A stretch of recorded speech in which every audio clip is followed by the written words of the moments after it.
Bom, pessoal, eu antes de tudo. Está gravando? Tá gravando. Tá gravando. Antes de tudo e mais nada, eu queria agradecer a presença de todos que estão aqui e também, principalmente, da Marta Pelúcio e do Rodrigo La Rosa, que irão trazer aqui as suas visões sobre essa situação que a gente tem passado e que vai passar para o resto da vida, que é essa evolução, essa transformação digital cada vez mais rápido, cada vez mais gerando novas oportunidades e acabando com oportunidades antigas. E isso daí não é só na questão de tecnologia, de produção de coisas e também na questão da produção de serviços e prestação de serviços, e que também atinge as nossas áreas aqui de direito e contabilidade. A gente tem, inclusive, algumas empresas que já estão se destacando bastante na área contábil, os escritórios que são escritórios que trabalham fundamentalmente online, sem ter um escritório físico, digamos assim. Obviamente que existe um lugar onde isso é feito, mas e também na parte do direito, que a gente tem novas tecnologias interessantíssimas surgindo para fazer análises de textos, de processos de jurisprudência já com inteligência artificial e coisas desse sentido. Então é um mundo que a gente tem observado que muda com uma velocidade muito rápida, aparecem coisas novas muito rápidas e morrem coisas velhas também muito rápidas, e aí são oportunidades que a gente precisa tomar cuidado, são oportunidades que a gente precisa tomar cuidado para não ser engolido pelos concorrentes, né? E também para a gente não ficar parado no tempo e ficar, enfim, defasado em relação ao mercado e ao mundo. Então, acho que é um momento muito interessante que a gente tem vivido nesse sentido, e a ideia era trazer essa discussão aqui para o GDEC, porque tem bastante coisa legal acontecendo nesse meio, né? Então, eu queria chamar a Marta. Marta, você está por aí? Está preparada ou você, não sei se você caiu da cadeira, se não, tá aí. Então eu queria, Rodrigo, pedir a licença para dar a palavra para a Marta começar as discussões, e aí depois a gente passa a palavra para você e a gente abre para os nossos tradicionais debates.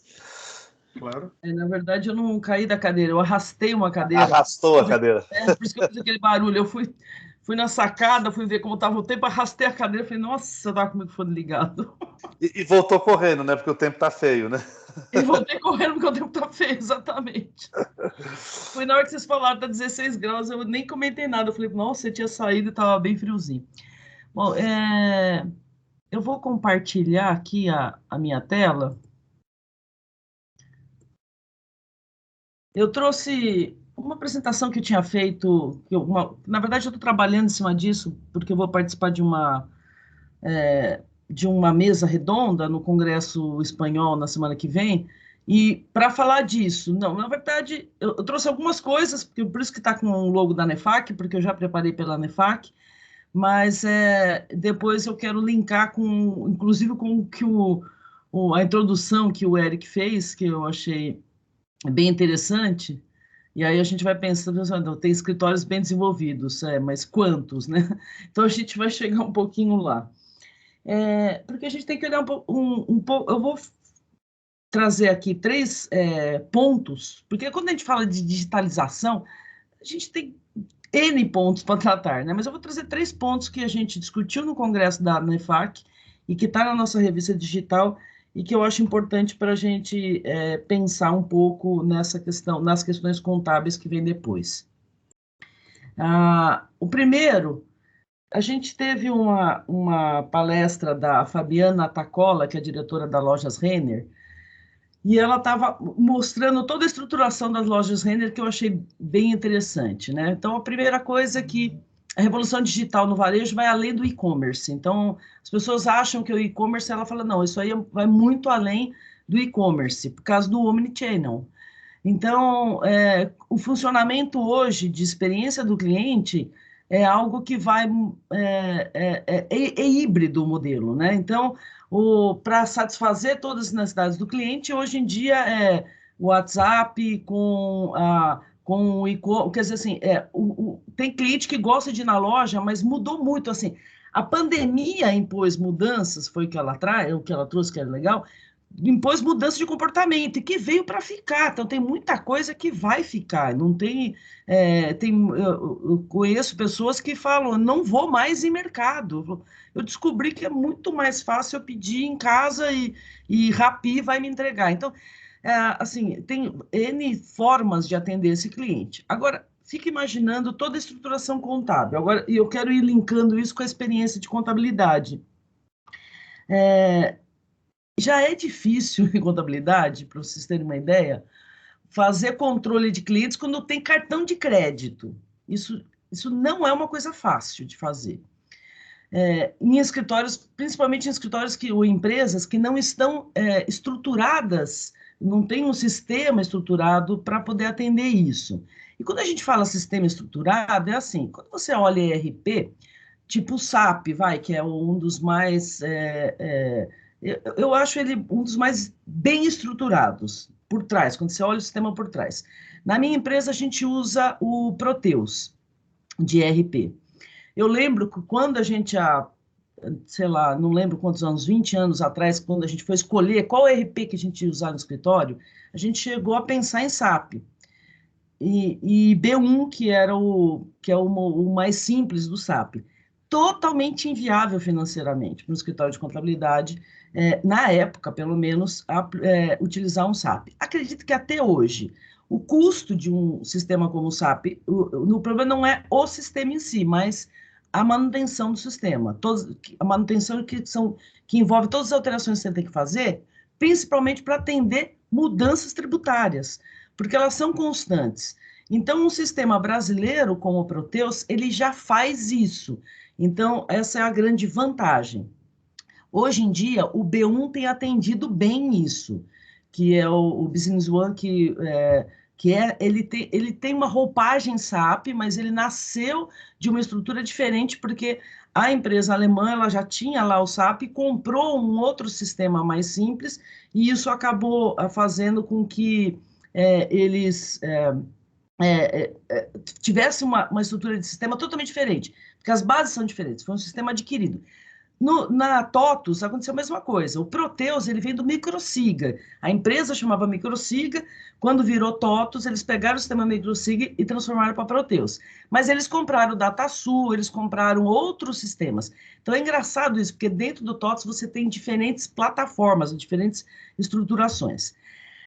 Isso, quando eu falo dessas questões para atender, por exemplo, um controle de cartão de crédito, um controle de um omnichannel, que você tem diferentes canais de atendimento para esses clientes, os sistemas em si não atendem. Então, por exemplo, no B1 você tem que fazer um monte de add-on, você tem que fazer um monte de alterações.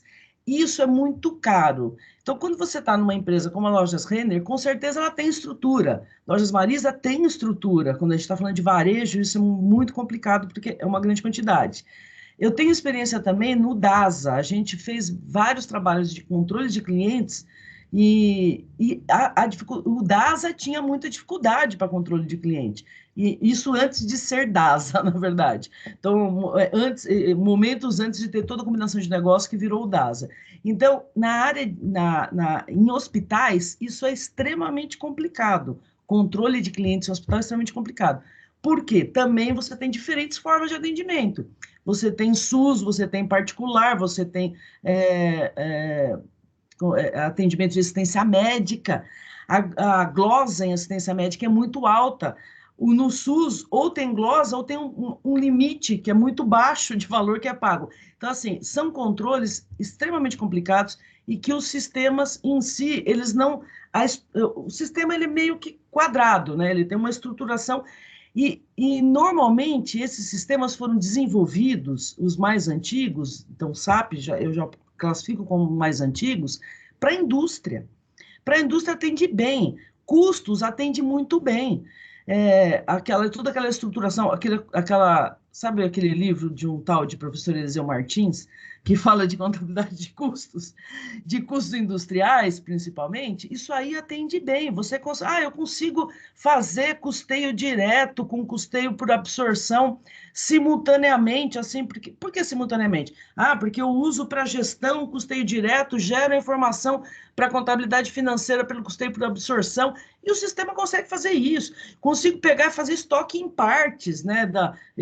Isso é uma coisa que tem tanto no Proteus quanto no SAP. O que eu custo em partes? Eu pego a partezinha de cada item no estoque e quebro em partes, que aí eu consigo atender absorção, direto, tributo.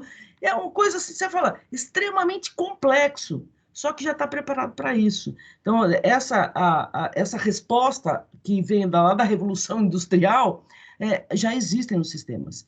Mas os sistemas eu não enxergo como preparados para um atendimento com omnichannel, que é extremamente complexo, porque você tem diferentes fontes gerando informações e diferentes controles que são necessários.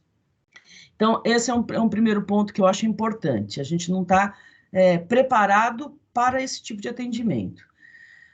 A outra coisa é a questão de quando a gente olha para os bancos, porque vamos sair daquele modelo clássico de Itaú, Santander, Bradesco, porque banco digital é uma coisa que está em crescimento muito acelerado. Muitas fintechs e agora todo esse aspecto regulatório possibilitando isso, com o Open Bank.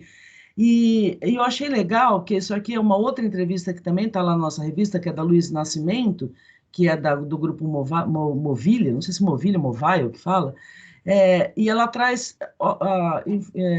esse dado interessante, né, que estudos recentes da Oxford indicam que há alguns anos a economia digital do mundo representava 15,5% do PIB global e pode chegar a 24,3% em 2025.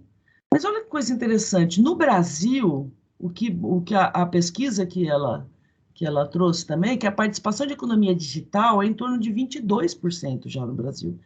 Então, ela já é muito relevante no Brasil. E a gente não está preparado para isso. A gente tem muita dificuldade para isso. Para vocês terem uma ideia, o seu xará, Eric Barreto, a gente tem trabalhado bastante em parceria com ele, porque às vezes a gente tem que atender alguma startup, alguma empresa que envolve todo o aspecto regulatório do Bacen, e é muito difícil fazer esse negócio. Não é fácil no dia a dia lá na empresa. Eu não tenho pessoas preparadas para isso. A gente ainda tem uma forte atuação com esse modelo clássico de indústria, comércio, serviço. Comércio já ressalvando tudo aquilo que eu já falei do comércio, mas a gente tem dificuldade para ter informações no sistema que atenda a todos os aspectos regulatórios do Banco Central, isso dentro de um escritório de contabilidade. E a gente tem que ter diferentes formas de atuação. Não dá para ter um escritório, é difícil, que atenda especificamente indústria, ou especificamente banco, ou especificamente entidades sem fins lucrativos. Assim, isso é uma restrição de carteira complicada, porque aparecem diferentes tipos de empresas e uma mesma empresa fazendo diferentes tipos de coisas, porque senão aí tá bom, você atende um cliente lá que é um comércio. Aí eles criam a gente está com uma situação agora, a gente atende um grupo de shopping, então, que está espalhado pelo Brasil. São 80 CNPJs.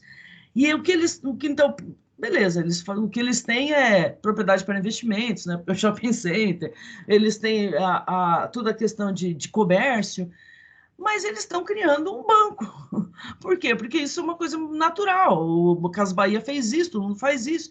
Então, para possibilitar essa questão de empréstimos, tal, eles criaram a empresa de estacionamento. É outra realidade, estacionamento. Então, assim, só para ter uma ideia, se você não prepara o escritório para atender diferentes tipos de aspectos regulatórios, você deixa de ter cliente, porque o próprio cara tem uma diversidade muito grande, né? Então, toda essa questão de economia digital e essa questão da regulatória de Open Bank e também de fintechs, tal, isso tem tirado o sono de muitos escritórios de contabilidade para conseguir atender.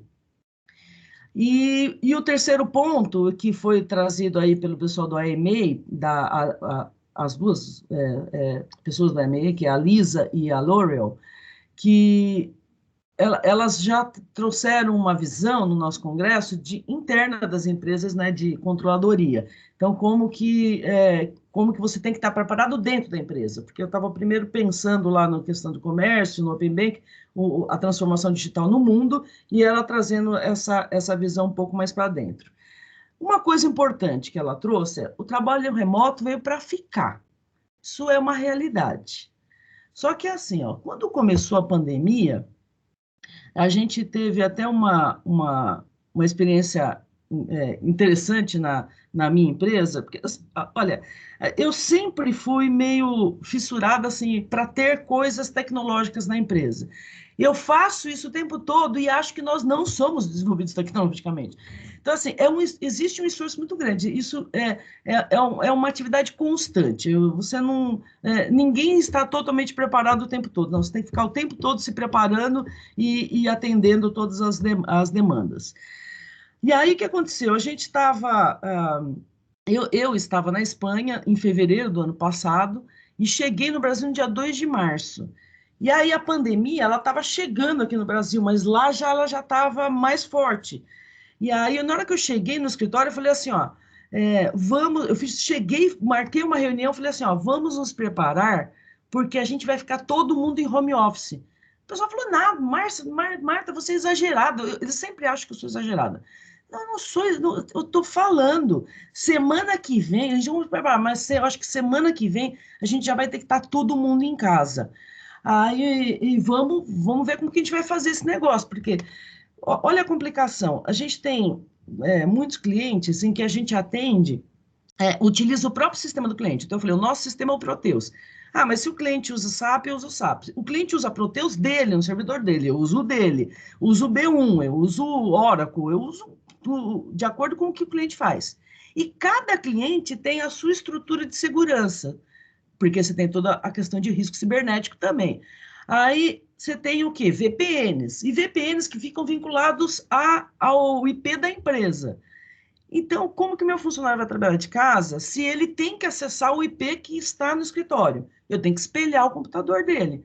O que isso significa espelhar o computador dele? Porque significa que para cada funcionário tem que ter 2 computadores, e não um computador. Porque eu tenho que ter o computador físico na empresa e tem que ter o computador que ele vai acessar em casa que espelha o que está na empresa. E aí, estruturar isso em uma semana não foi uma coisa fácil, mas a gente fez. E o pessoal me xingando, mas fizeram. E aí, depois eu tirava o sarro da cara deles. Para você não falei que ia ficar assim? Mas a gente se preparou e conseguiu. Então, no dia que, aliás, a gente já estava em casa antes disso ser obrigatório. Nós já estávamos metade em casa. Todo mundo que era mais velho, todo mundo que era maior risco, a gente já tinha colocado em casa, e aí a gente só teve que completar. A gente não voltou ainda. E tem muita gente que não quer mais voltar, e que eu me incluo nessa. A gente, em todo esse tempo, desde março do ano passado, a gente fez 4 reuniões na empresa. Só presenciais. E a gente está pensando isso no nível de gestão, mas a maioria dos funcionários eventualmente vão para fazer alguma coisa. Então, isso veio para ficar. Só que eu tenho um monte de colega que tem escritório de contabilidade que não conseguiu fazer isso. Eu conheço um monte de gente que simplesmente não fez home office, continuou indo ao escritório, mesmo sendo proibido, entrava, trancava, fechava a porta e botava os funcionários lá dentro. Obviamente, um monte de gente teve Covid, não tinha. Eles falavam assim, nas reuniões que eu participo, né, com o pessoal das entidades congraçadas, né, do Conselho, que é o Conselho Regional de Contabilidade, Sindicato de Contabilistas e tal, um monte de gente falava assim, não dá para fazer contabilidade de casa. Eu falo, dá, a gente faz. Inclusive, eu até me arrisco a dizer que a qualidade melhorou, porque as pessoas trabalham menos cansadas, elas não têm que pegar 2 horas de trânsito para chegar para trabalhar.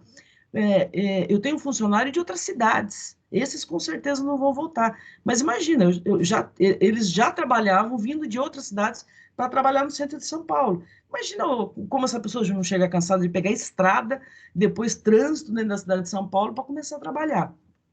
Então, eu me arrisco a dizer que a grande maioria dos escritórios, Eric, não estão preparados. Isso que você falou, assim, é verdade. Existem escritórios preparados, existem escritórios que conseguem atender, a grande maioria não. A grande maioria acha que tecnologia é ter um computador, não tem a mínima ideia de que isso isso aí é da revolução industrial 3.0. No Brasil, a gente não passou pela 3.0.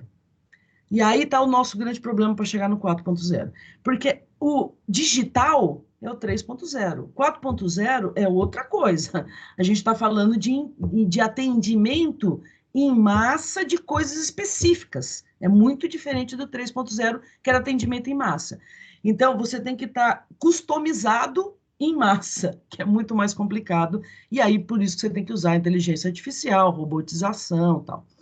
E a gente faz algumas coisas de robotização lá. A gente tem tentado desenvolver, isso é uma coisa... Eu tenho dificuldade para achar alguém que atende robotização da forma que a gente quer. Então, algumas coisas a gente já tem desenvolvido. É terrível, Eric, você não faz ideia, porque o governo vive mudando o site, por exemplo. O que é a robotização?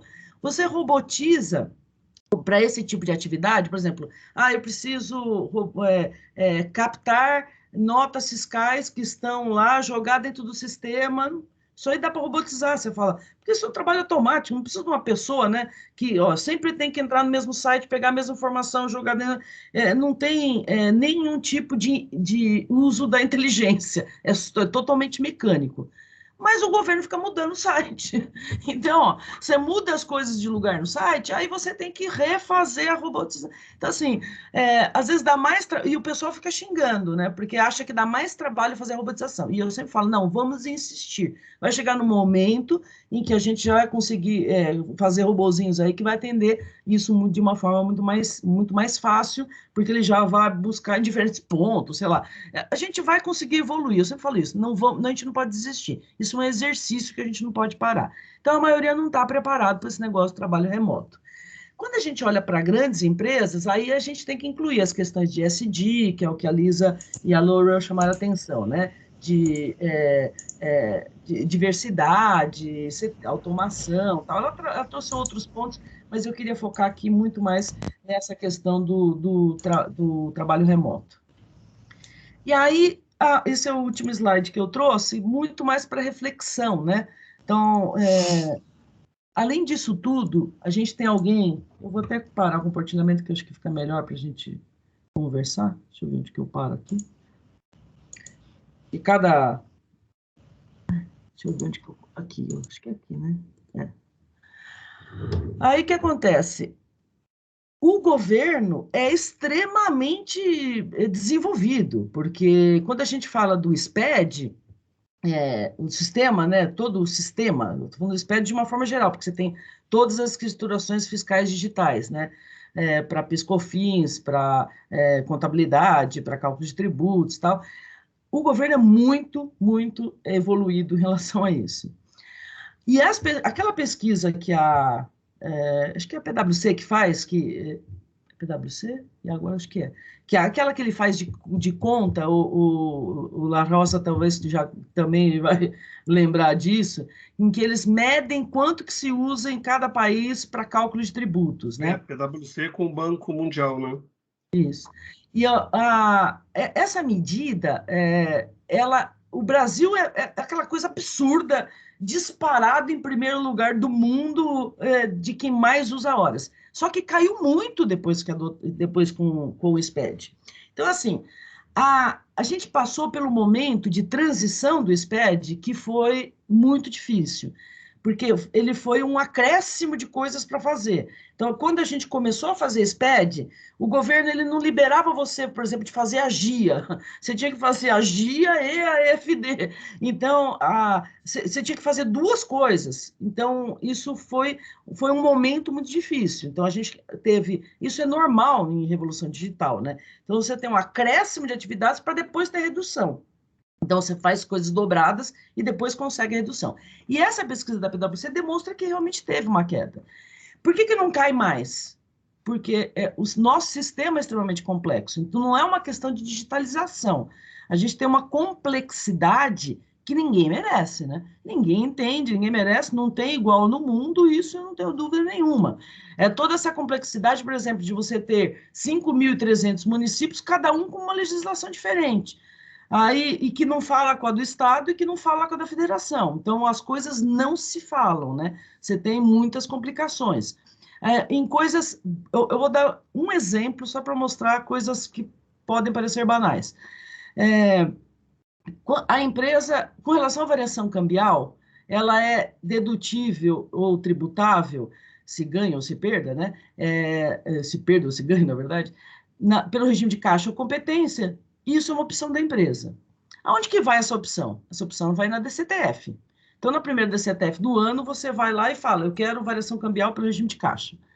Se houver uma variação acima de 10% em um mês de variação cambial, eu posso mudar de ideia no meio do ano, porque essa mudança de ideia é só na virada de ano. Mas eu posso ter essa mudança de ideia se eu tiver no meio do período e acontecer isso. Aconteceu isso. A gente teve cliente que mudou de regime, estava tudo dentro do que era permitido, e a gente não conseguia operacionalizar. Porque essa opção ela é irretratável na DCTF, mas existe essa exceção. E a exceção não estava preparada. E você não tinha o que fazer. Então, assim, você tem uma lei e não consegue cumprir.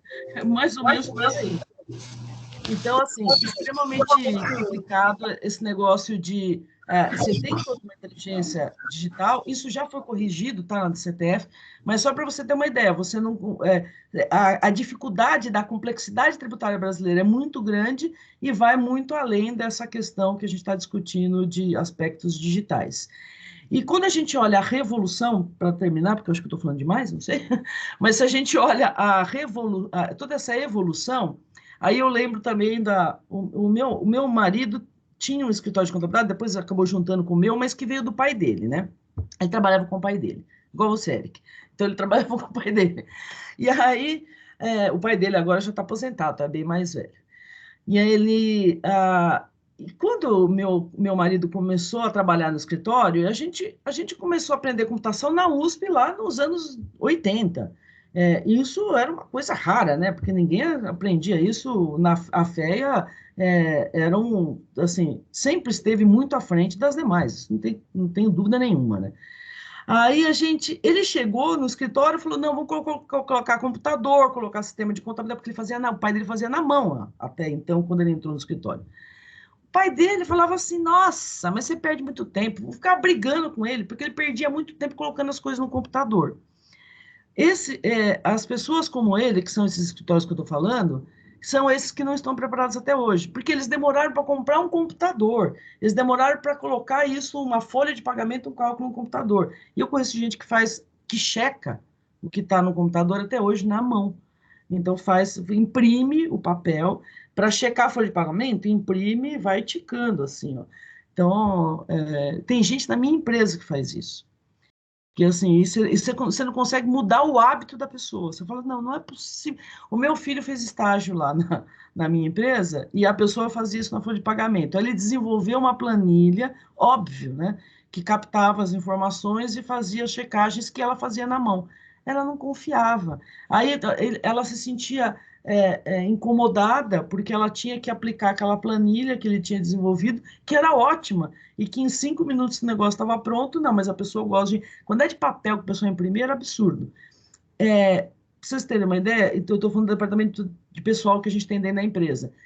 Foi o departamento que mais teve dificuldade no tempo de pandemia e é o departamento que mais visitas faz à empresa nessas exceções que eu falei. Por quê? Porque as pessoas, é uma mudança essa mudança que é cultural, que tem a ver com a cabeça das pessoas, é a mais difícil.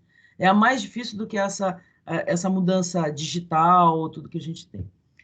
Bom, era isso que eu tinha para início, assim, para falar, a gente pode debater. Não sei se era em linha do que você tinha pensado, Érico, mas eu quis trazer a experiência do escritório. Sim, Marta, sim. Obrigado pela sua apresentação. Levantou uma série de questões aqui que a gente realmente pensa, né? Eu até fiz algumas anotações aqui. A primeira delas, você falou que começou a estudar computação lá na FEA em década de 80, por aí, né?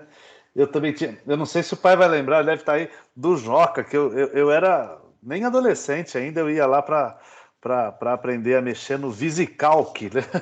Não era nem no. Não existia Excel naquele tempo. Ai, ai. Só para. Olha, que você sabe que eu comecei como professora, não foi de contabilidade. Eu comecei dando aula de informática, e ó, Olha eu tinha me só. formado em contabilidade. Mas eu comecei dando aula de Lotus 123 Lotus e o 1, 2, Word for 3. DOS. Word for DOS. Nossa Senhora. Que tinha que digitar os códigos. Era uma coisa maravilhosa, né? Não, mas a gente está falando isso, cara, do pai, ele perfurava cartão, então era muito pior que a gente. Era muito pior.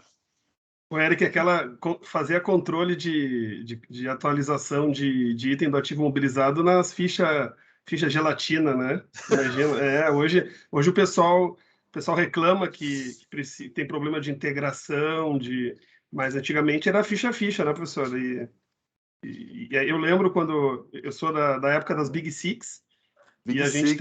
e a gente trabalhava com 7, 14 colunas, né? A gente não tinha computador naquela época. E aí você fazia todo o cálculo de consolidação de equivalência patrimonial, né, usando os lápis vermelho, preto, fazendo os tiques, tudo. Aí passava 2 dias, mudava todos os números do cliente, o que a gente fazia? Pegava aquelas folhas e jogava fora, né? Então, é outra realidade, né, Marta, como foi colocado, né? E eu acho que o grande desafio que eu vejo, assim, eu basicamente hoje, Eric, eu tô focado em trabalho de transformação digital na área tributária, né? Então, dentro da Capmig, a gente criou ali por necessidade ter um time para poder suportar as outras áreas, né, Marta? Porque nem todo mundo consegue ser da execução, e também isso aí é muito questão de empreendedorismo, como você falou, Marta, é muito mindset, né? Hoje para mim, o que eu vejo assim é colaboração, né? É você conseguir estar propenso a errar, né, Eric? Nós contadores, advogados, a gente foi treinado com muita hierarquia, né, e pouca apetite ao erro, né? E hoje ontem eu estava numa discussão que até comentei até pouco tempo a gente passava por situações onde a ponte já estava pronta. Hoje a ponte tem que ser construída e você não consegue construir sozinho, né? Os dados, a questão de complexidade, arquitetura, as entregas, tem que ser alguma coisa escalável, né? Você tem que pensar em fazer alguma coisa interno, né, Marta? Você que tem escritório, o Eric também, quer dizer, e eu que acabo atuando muito mais hoje em entregar uma solução para o cliente, tem que ser escalável, né? Então, e como é que você faz isso sozinho? Não faz, Eric, né? Eu vejo assim, pelo meu time, o que a gente tem feito e que é interessante é desafiado o pessoal de maneira estruturada nessa parte de levar novas ferramentas, né? Então, claro, hoje o Power BI, o ClickSense, essas ferramentas de visualizações, acho que não é algo tão assim diferenciado, mas o que eu tenho visto esse pessoal mais novo, eles têm mais a propensão a ter o desafio, né? E a desenvolver questões por exemplo, tecnologia. Hoje tem muita solução que é open source, né? O Python e outras, o Alteryx, que é uma solução para modelar dado, que antigamente a gente dependeria da área de tecnologia, né? Então, por exemplo, aqui na Capmig, a gente usa muito o Alteryx, que é uma solução da própria Alteryx, onde o time consegue trabalhar com mais de 5 milhões de linhas. Isso era impossível, Érica, antigamente. Então, você precisa recalcular uma depreciação, você precisa recalcular uma PDD, você precisa montar um modelo de cálculo automatizado que seja uma rotina que você, no seu computador, ou consiga fazer. Hoje o Alteryx, o Python, e isso aí é para a pessoa que está lá no front. Eu não estou falando pessoal de tecnologia. Então, e aí muda também a questão que a gente tanto fala aí de soft skill, quer dizer, aquela pessoa que é formada em contabilidade e direito, hoje ela está sendo desafiada a provar essas outras fontes do conhecimento, né? E eu tenho visto que os profissionais que estão se diferenciando na nossa área são aqueles que estão ou começando a se desenvolver nesse tipo de tecnologia ou participando de projetos desse tipo. Eu vejo, eu tô nesse tipo de projeto há 5 anos, não é muito, Eric, né? Se a gente for pensar, né, Marta, toda... Mas, assim, já muda um pouco a forma de pensar, porque você é desafiado. Senão, né, eu brinco, né? Você tem que tirar as pedras do caminho, né? Você tem que ser mais água, menos pedra. E eu acho que esse é o grande ponto, cara. Esse, para mim, é o que eu uso de mantra, né? Você tem que ser água, não tem que ser pedra. Né? Você tem que buscar solução. Solução vai ter. É problema complexo. Você tem que buscar outros parceiros, amigos, concorrentes. Eu discuto muito com o Ernest, discuto porque eu conheço. Então, eu chamo para fóruns, quer dizer, vamos pensar junto. Então, realmente a nossa área contábil e tributária mudou. Né? A gente não pode ver mais o concorrente, a gente acho que tem que realmente estar em comunidade. Se a gente não tiver em comunidade como a gente está aqui, a gente não consegue resolver os problemas complexos. Ô, Rodrigo, você comentou aí desse perfil. A gente teve, eu vou contar de um aluno meu que eu achei muito legal, assim, ó. Ele trabalhava ele é bem novo, ele é bem novo, né? Acho que ele tem 30 e poucos anos. E acho que não sei se ele tem 30, agora estou pensando, acho que tem menos, ó. Mas é que ele já fez tanta coisa. Então, ele fez uma primeira graduação em Direito, e aí ele foi trabalhar na PwC. E estava na área de tax da PwC. E aí resolveu fazer a segunda graduação. Então, ele foi nosso aluno na FPCAF, de segunda graduação de contabilidade. E já emendou o mestrado.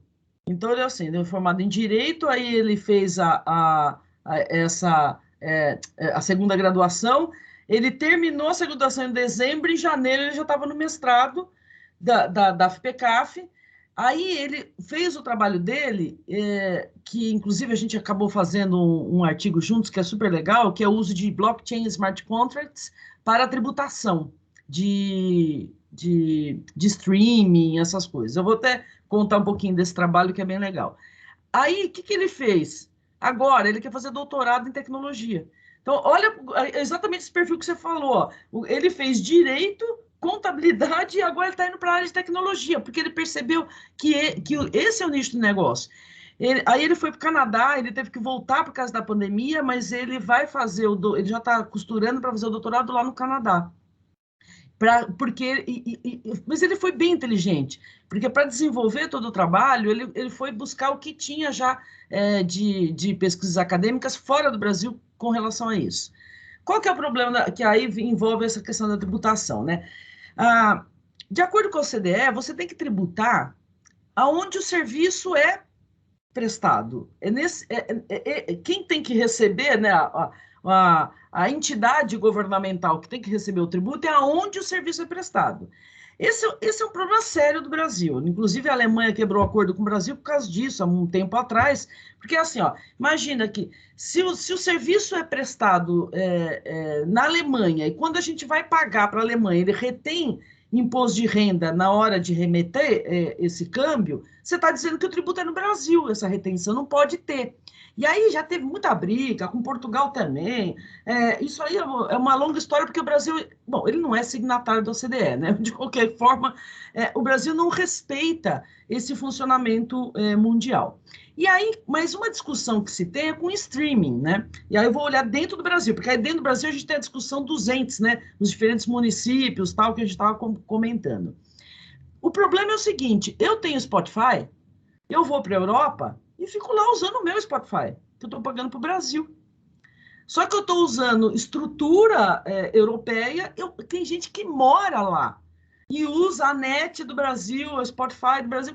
O cara usa da China, usa de onde for mais barato. O cara olha, que lugar do mundo que é mais barato? Faça uma assinatura no lugar do mundo que é mais barato. Se não tiver bloqueio, e uma grande maioria não tem esse tipo de bloqueio, você paga o tributo para o Brasil e usufrui o negócio lá em outro lugar.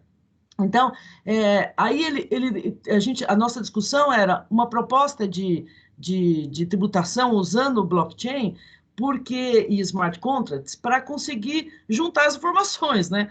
Então, ó, o que deve ser tributado é o ente que deveria informar, o cliente tem que, a informação do cliente, aonde ele está e o que ele está ouvindo, é o que a gente falava, o cara pega o ônibus, ele mora em Santos, porque ele trabalha em São Paulo, vai de fretado, aí ele começa a assistir um filme em São Paulo, passa para São Bernardo, passa para o Cubatão e chega em Santos. E aí, como é que fica, né? É uma loucura. Eu queria fazer um comentário aqui. Esse negócio como é que você controla isso para tributar, né? Hoje não é tributado assim. Hoje ainda é vinculado ao local em que a entidade está. Mas essa discussão na Europa é muito forte. Lá acaba sendo pior, porque no Brasil a gente tem essa discussão entre os municípios. E esse caso que eu estou falando que o cara está usando, assim, ele está lá na Europa, do Brasil. Lá é país, né? Agora lá, imagina o seguinte, ó, o cara trabalha em Portugal e mora na Espanha. Você está falando de outro país, né? Então lá a coisa é complicada. Rodrigo, eu queria passar a palavra para você, porque eu acho que você deve ter preparado alguma coisa para trazer. Sim. Então, eu queria passar a palavra para você, e aí depois a gente volta a essa interminável discussão, e pelo rumo da conversa a gente já está vendo que vai ser mais um GDEC que não acaba, que as nossas reuniões estão cada vez mais com essa tendência de deixar sempre aquele gostinho de quero mais, né? E esse é um assunto que a gente também, pelo jeito, não consegue... Aliás, encerrar em momento algum, né? Até porque quando a gente encerrar vai ter mudado já. Rodrigo, por favor. Então, obrigado aí ao GDEC, ao convite aí de vocês. É um prazer estar com a Marta. Desculpa. A Marta trouxe elementos aí fantásticos e eu queria propor, se vocês concordam, o meu material é dividido em duas partes, uma com a visão da parte tributária, a outra a visão assim que eu tenho do mundo hoje, como você falou no início, Eric, essa transformação, esses novos modelos de negócios, pode até parecer um pouco desestruturado, mas eu queria trazer para uma provocação, porque daí converge com as colocações da Marta, tá? Então eu vou aqui projetar e aí depois a gente, enfim, as perguntas aí a gente pode ir debatendo, tá? Se quiser interromper também, fique à vontade, tá, Eric?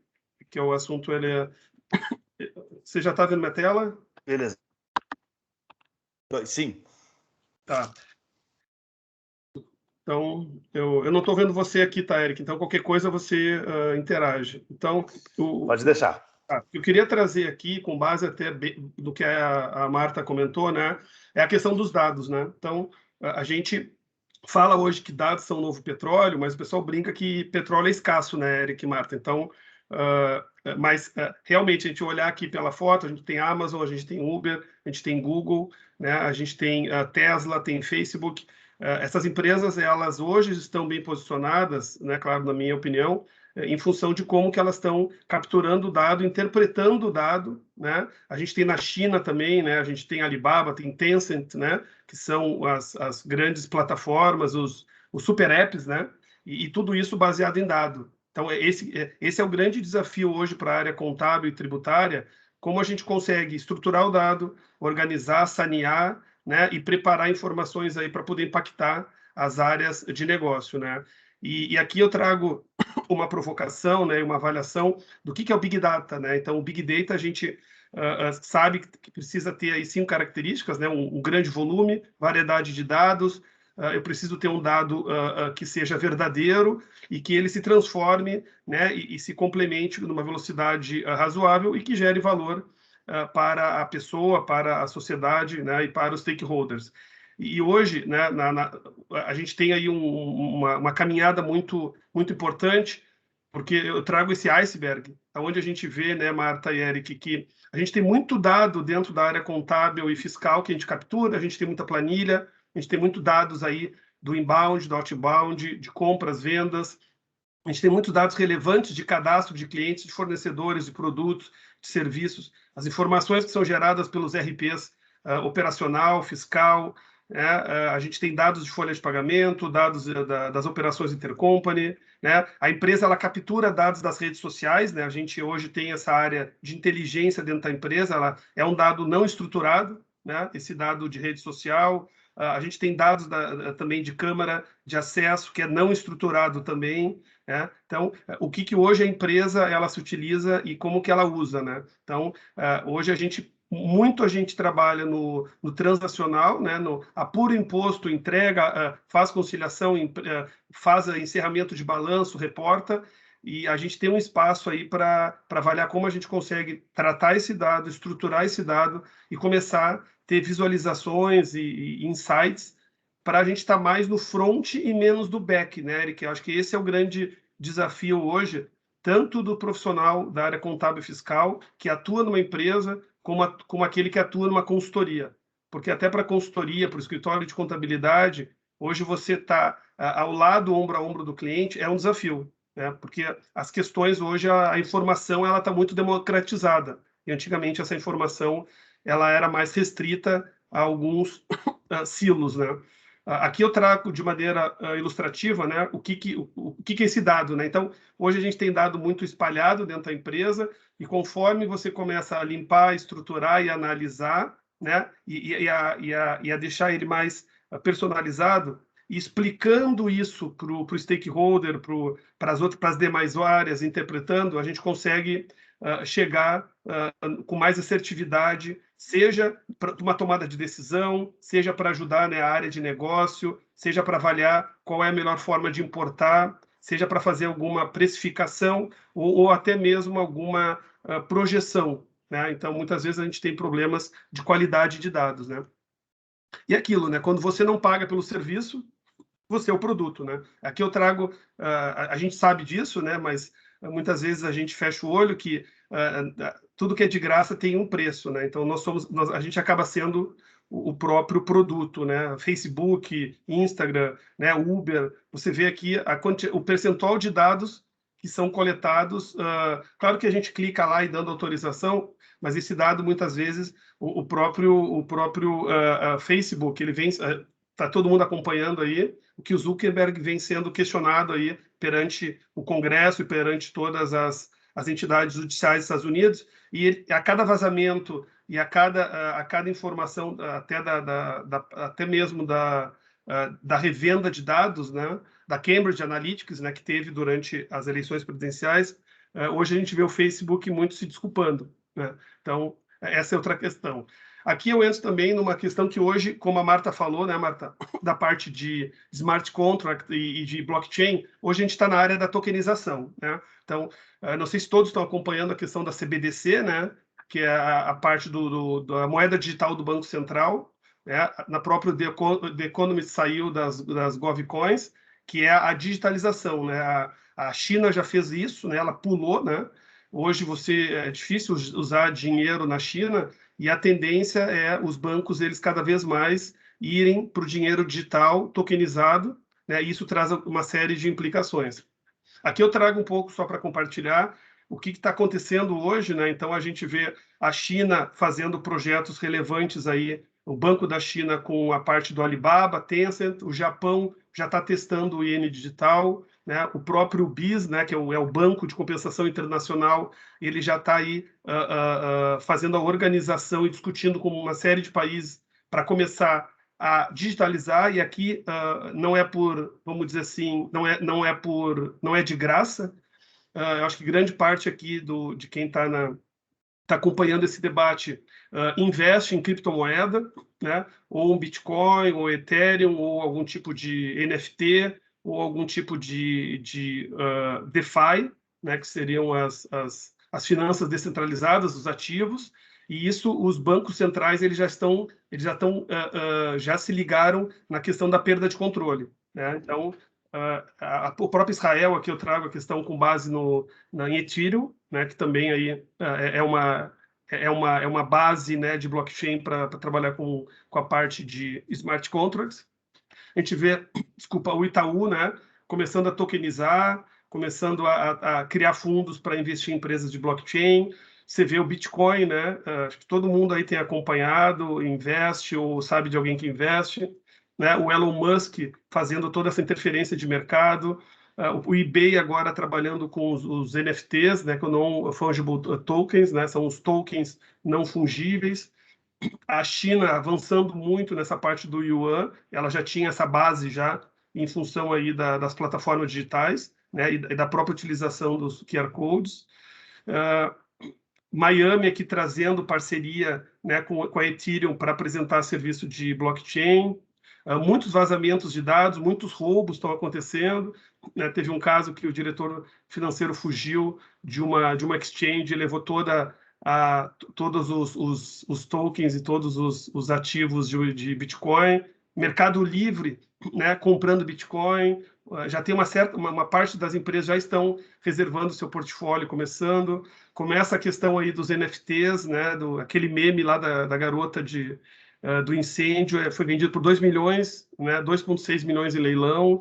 Começa-se a mudar a forma que a gente olha para os investimentos. É claro, hoje o dinheiro está mais líquido, está mais barato, principalmente nos Estados Unidos, né? Aqui uma comparação do que é esse mercado da nova economia e como que os modelos de negócio eles estão impactando, aonde é que a gente aloca recurso. Eu comparo aqui o PIB da Índia com o valor de mercado da Apple e mais ou menos o quanto que está aí o market cap das criptos. Então, claro que isso aqui varia muito, né? A depender aí oscila 10, 15, 20% no dia, né? Comparando também com o budget do Departamento de Defesa dos Estados Unidos, o JP Morgan e o Goldman Sachs. Então, o que a gente vê? A gente vê uma mudança na forma de pensar, na forma de ver as criptos, e as criptos aqui não é só um Bitcoin, um Ethereum, são vários projetos de DeFi, vários projetos que estão impactando aí a forma que a gente se relaciona e fazendo peer-to-peer, né? E tirando aí o que eles chamam de middleman, que é o intermediador, né? Então, cada vez mais projetos estão impactando as plataformas digitais, estão se conectando aos novos modelos de negócio, né? E aqui eu trago aquela figura clássica, né, e eu tentando entender essa monetização, né? Então, como que isso se monetiza? Como que eu, né, dentro da empresa, como que eu na pessoa física, como que eu interajo com essas questões e como que eu aloco o meu tempo para poder entender pelo menos se isso faz sentido ou não, né? E o mundo mudou, né? Mudou muito rápido. Aqui eu trago uma brincadeira, né? Então, o Google virou nossa biblioteca, a Netflix virou o cinema, né? Como a Marta comentou, YouTube é nossa TV, cada vez menos pessoas assinando a TV fechada, aberta nem se fala, né? Hoje o Zoom ele veio para ficar, né? Você vai até Campinas fazer uma reunião, você vai avaliar muito, né? A EAD virou sala de aula, o Bitcoin, como eu falei, o Ethereum, as demais moedas, as demais criptos viraram, né, o ouro digital, como se fala, o Pix ele veio e transformou, né, algo que a gente nem imaginava, teve resistência. Podcast hoje é rádio, todo mundo, né, a grande parte das pessoas ouvem podcast, cada vez com menos tempo, né? Deu uma reportagem que hoje o podcast que é mais assistido ele fica entre 10 a 15 minutos, né? O Twitter, né, virou nosso jornal, a gente vê aí a editora Abril falindo, e a gente vê os jornais aí físicos cada vez menores, né? Eu não sei quem assina jornal ou quem tem o hábito de ler. O que eu tenho notado, os jornais eles estão cada vez mais finos e a Amazon é a livraria e hoje tanto é que algumas livrarias quebraram, né? Então, livrarias tradicionais aí já não fazem mais parte do nosso meio. E aqui eu trago para uma reflexão, né? Quem é que hoje dita as novas invenções, né? Elon Musk, né? O Jeff Bezos, né? Então, Bezos, né? Todo mundo acompanha. Bezos ele está na Tesla, é carro elétrico, é carro autônomo, né? Não sei quem acompanha, ele também tem um negócio de baterias aí que está vindo muito forte. A SpaceX na parte da disputa da parte de viagens aí espaciais, né? A SolarCity é uma empresa que tá desenvolvendo aí as placas solares e a parte de baterias para você poder ir em lugares distantes, né? Então, o Musk hoje ele é o Hyperloop, né? Eu não sei quem acompanha Hyperloop, mas é um dispositivo, um veículo para poder fazer distâncias de de 1.000 quilômetros em torno de 1 hora, então Porto Alegre, São Paulo em 1 hora, né?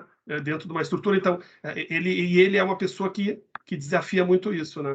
Aqui, comparando aí o valor de mercado da Tesla com os demais players de mercado, Ferrari, Airbus, Boeing. Então, você vê que é uma empresa que as pessoas hoje apostam muito, né? Se você comparar o EBITDA dela e o lucro pelo valor de mercado, não faz sentido, né? Tá, sei lá, 10 mil vezes, muitas vezes, as comparações, né? A briga da Tesla com o Volkswagen, quer dizer, algo que a gente não via, é um player novo que veio para ficar. A Volkswagen hoje ela está se posicionando muito forte. E eu quis falar de Jeff Bezos, né? Jeff Bezos com a Blue Origin, também disputando com Elon Musk. Aqui a gente vê as empresas do grupo, quer dizer, você tem Whole Foods, quem já foi para os Estados Unidos conhece Whole Foods, você tem a própria Amazon, você tem as Zappos, você tem o Washington Post, que há alguns anos foi uma aquisição do grupo. E aí a pergunta fica, né? Quem é o nosso concorrente hoje, né? A Amazon está em tudo, né? Então, a Amazon está em logística, está em pagamentos, streaming, computação em nuvem, livros digitais, e-commerce. Né? Eu sempre brinco dentro da Capmig que quando a Amazon entrar para o mundo de consultoria tributária e contábil, a gente não vai ver nem como o momento que ela passar por cima da gente, né? Então, eu acho que o grande ponto e o grande desconforto que a gente tem que ter é aquele concorrente que a gente não conhece, né? E aqui Richard Branson, né, que é o dono da Virgin. Aqui eu coloquei umas fotos. Ele é um cara totalmente fora da casinha, né? Ele também está na corrida espacial. Ele tem aí uma empresa da Blue. Então, esses seriam as 3 pessoas que hoje eu noto que vem aí ditando e vem desbravando e quebrando alguns paradigmas, né? Outra questão relevante para a gente pensar, como a Marta comentou, essa guerra de streamings, né? Então, é muito relevante. Antigamente, no Oscar, a gente via os grandes estúdios. Hoje, a gente vê aí Netflix entrando fortemente, com o maior número de indicações. A gente vê Disney, né, Amazon Prime, a gente vê YouTube, né, sendo gerador de conteúdo, né? Aí você vê a Globo, né, com o Globoplay, tentando se manter aí no mercado de conteúdo e muito forte hoje no resultado que está dando com o Globoplay, né? Então, tem essa briga, a gente não sabe onde vai chegar, né? Mas o que a gente nota, como a Marta comentou, veio para ficar, né? Então, esses players, a tendência deles tem uma linha que se discute se vai haver aquisições e vai se reduzir o número de players, ou realmente a ideia é você ter 5, 6 assinaturas e consumindo na hora que você quer o que você quer, né? Outro ponto importante, né, quando você vê que seu produto caiu nas graças do consumidor. Aqui é uma provocação do AirPod, né? Hoje o AirPod sozinho ele tem hoje um faturamento muito próximo da Netflix, né? E superior aí a players de mercado como Uber, né? O próprio Spotify, Twitter, né? Snapchat. Então, como esses tipos de produtos ele acabam impactando e tendo uma fidelidade, né? Outra questão também, como o Eric comentou no início, né, os novos tempos, né? Então, hoje você vê a questão autônoma, o Carrefour já com lojas sem funcionários, você vê a discussão de Uber com motoristas, se tem vínculo empregatício ou não, né?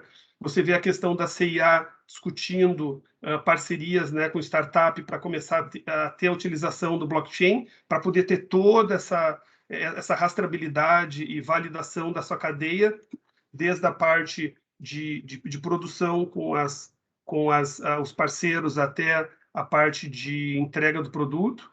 Você vê como o mundo está volátil, né? Ele está acelerado, né? O Google comprou o YouTube em 2008, a gente está falando de 13 anos, por 1.600 bi, né? Hoje, 1.600 bi é o que o YouTube gera de receita a cada 3 semanas.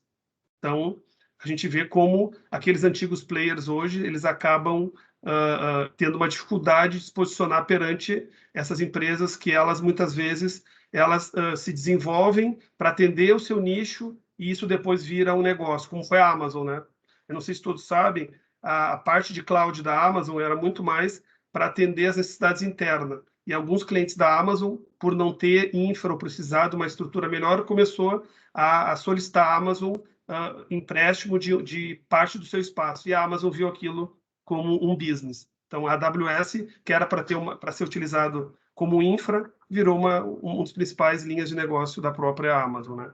E o que a gente estava falando aqui, né, a questão do linear exponencial, né? Antigamente, as empresas elas vinham com incremento de produto, de linha de produto, né, muito mais passo a passo, e hoje o que a gente vê são essa grande disrupção entre aquela empresa incumbente com as novas empresas, e novas eu falo empresas de 15, 20 anos, né?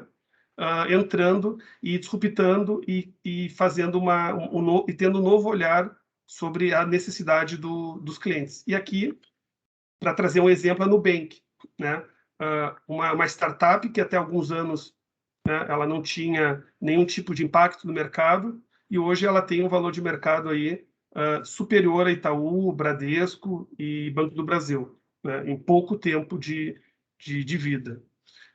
E aqui, né, quer dizer, o mundo mudou muito rápido, mas tem coisa que não muda, né? Então, para fazer um contraponto, né, da BIC, e aqui uma informação que eu peguei hoje, para a gente pensar quem são hoje as grandes empresas e mais valiosas, né? A própria Bloomberg soltou ontem uma lista de empresas. Eu trago à direita aqui uma comparação. Então, se vocês forem notar, das 11 principais empresas aí mais valiosas do mundo, pouquíssimas não são da área de tecnologia. Então, a gente tem Apple, Microsoft, Alphabet é a Google, aí vem a Saudi Arabian, que é a parte de petróleo, temos a Amazon, como a gente conversou, Facebook, Tesla, que ela é muito mais uma empresa de tecnologia do que de carros, né? O próprio Elon Musk mudou, né? Antes era Tesla Car, virou Tesla Inc., né?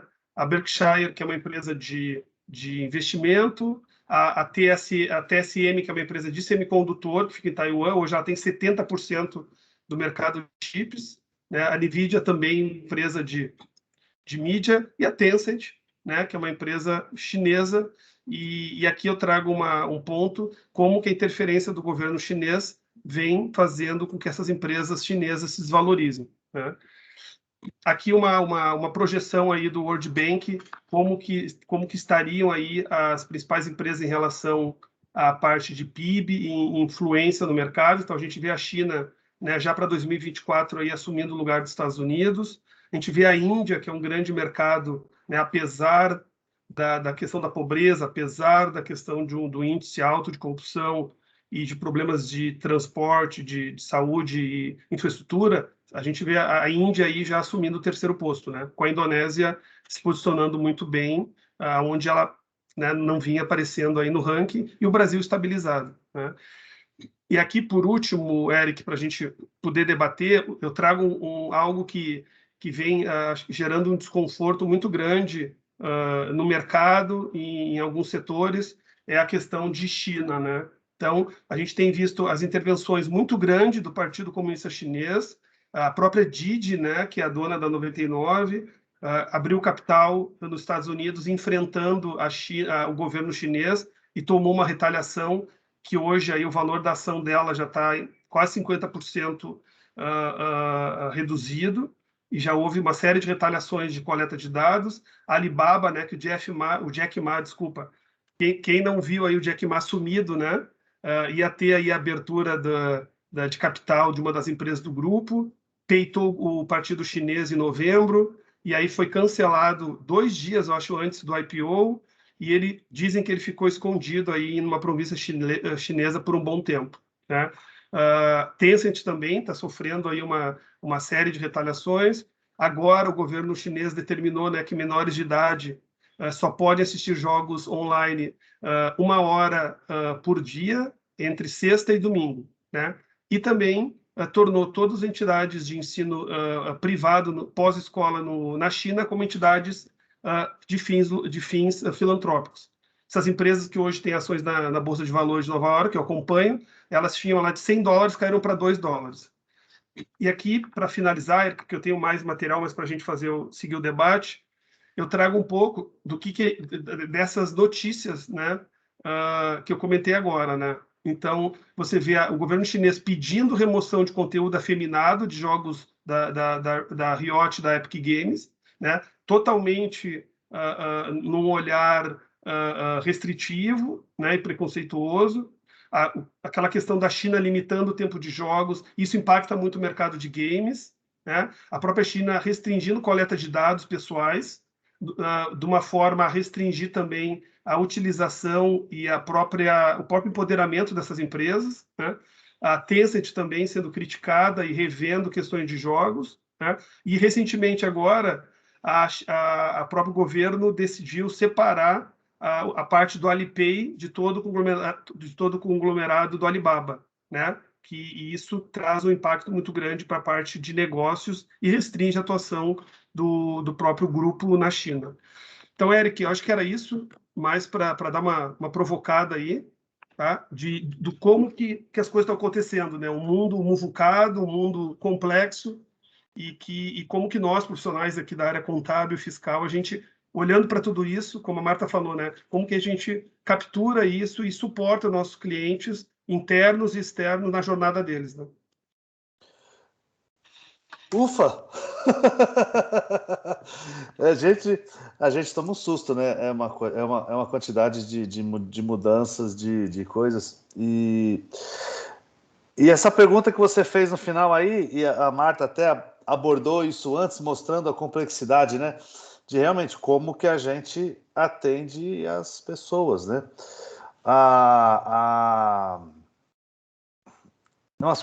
Uns pontos interessantes que eu queria comentar, né?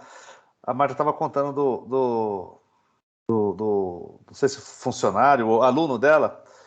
A gente tem um curso lá no INSPER de Data Science, né, de Ciências de Dados, que é um curso, é uma pós-graduação de longo prazo, e as turmas têm saído todas 100% empregadas, com empregos assim, não quero mais, eu não sei se eu vou para a IBM, se eu vou para a Microsoft, se eu vou para... Assim, a demanda por esse tipo de profissional é absolutamente enorme. E você vê caras de tecnologia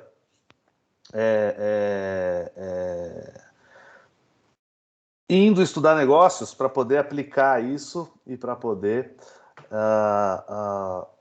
enfim, atender essa demanda gigantesca desse mercado enorme.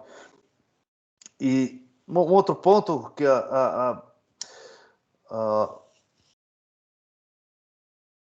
essa contabilidade e essa tributação digital não está só na prestação de serviço, né? Ela está começando a complicar mais ainda, está começando a entrar no problema, mas e a moeda? Né? Como é que acontecem esses meios de pagamento? Como é que, e essas criptomoedas aí, vai realmente para frente? Não vai? Os bancos centrais, será que uma hora não vão perceber que Bitcoin é um negócio que pode ser bom, mas pode ser extremamente complicado? Tem uma questão que me assusta, né, que são as CBDCs. Imagina todos nós aqui tendo o nosso wallet. Isso vai acontecer, tá? Não é coisa de filme de ficção ou, né, de série de ficção. Eu assisti uma live do Banco Central, eu tenho acompanhado, acho que quem gosta disso, eu sugiro. O Banco Central, ele tem ali um canal no YouTube que ele debate de maneira aberta, e ele já está no roadmap de implementação. Então, todos nós teremos nossa wallet com o nosso real digital, isso é fato. E o que está sendo discutido é o efeito disso. Por exemplo, se o governo decidir tributar de forma imediata 2% da sua wallet a título de um tributo, como ele fez ontem, por exemplo, para o IOF, né, vamos dizer, de maneira onde ele tem a capacidade, ele vai fazer de imediato, Eric. E se ele quiser acelerar a economia, ele pode colocar validade nos seus reais digitais. Em outras palavras, você tem 2 meses para consumir os seus reais digitais. Isso está sendo discutido, porque alguns bancos centrais estão ventilando você ter validade do seu dinheiro digital. Tá? E aí o ponto, ele chega nisso. O governo vai ter mais capacidade de tributar de forma imediata, de acelerar. Hoje o governo, quais são os instrumentos dele? Ele aumenta a Selic, né? ele reduz Selic, ele tem outras formas, né? Ele libera recurso para, por exemplo, via Caixa Econômica Federal, via Banco do Brasil, né? Hoje está dessa forma. Tendo a moeda digital, Eric, a gente começa a se discutir até a função dos bancos comerciais, porque você vai ter uma conta no Banco Central. Teoricamente, e isso o Banco Central ele não está querendo discutir, por que eu vou ter conta no Itaú, no Banco do Brasil, se eu vou ter esse contato direto e vou ter a minha wallet junto ao Banco Central? Então, é realmente questões que há 2, 3 anos atrás a gente achava que era de Black Mirror, né? Era de série de Netflix, e está acontecendo, né? Hoje, semana retrasada, eu estava em Porto Alegre, e aí fui conhecer o namorado da minha prima no almoço, ele minera Bitcoin. A gente começou a discutir a mineração, que ele trata isso como renda fixa, ele está na sala dele, todos os computadores, e virou um assunto como se a gente fosse discutir futebol, troca de, né, política. Então, aí a minha própria prima falou, poxa, eu vou começar a minerar também algum tipo de cripto, onde você tem até inteligência que ele muda automaticamente e minera outras das 3.000. Então, assim, para que mundo a gente está indo? Né? Eu acho que esse é o grande ponto. E o que a Marta falou, o impacto tributário, né? Diga, Rodrigo, Marta. O meu marido minera Bitcoin. Olha, o marido da Marta mas assim, meio que de brincadeira. Eu falo que meu marido gosta de brincar com as coisas, né? Então, mas ele foi um dos enganados lá pela Atlas. Verdade. Esse cara aí tá sumido, né?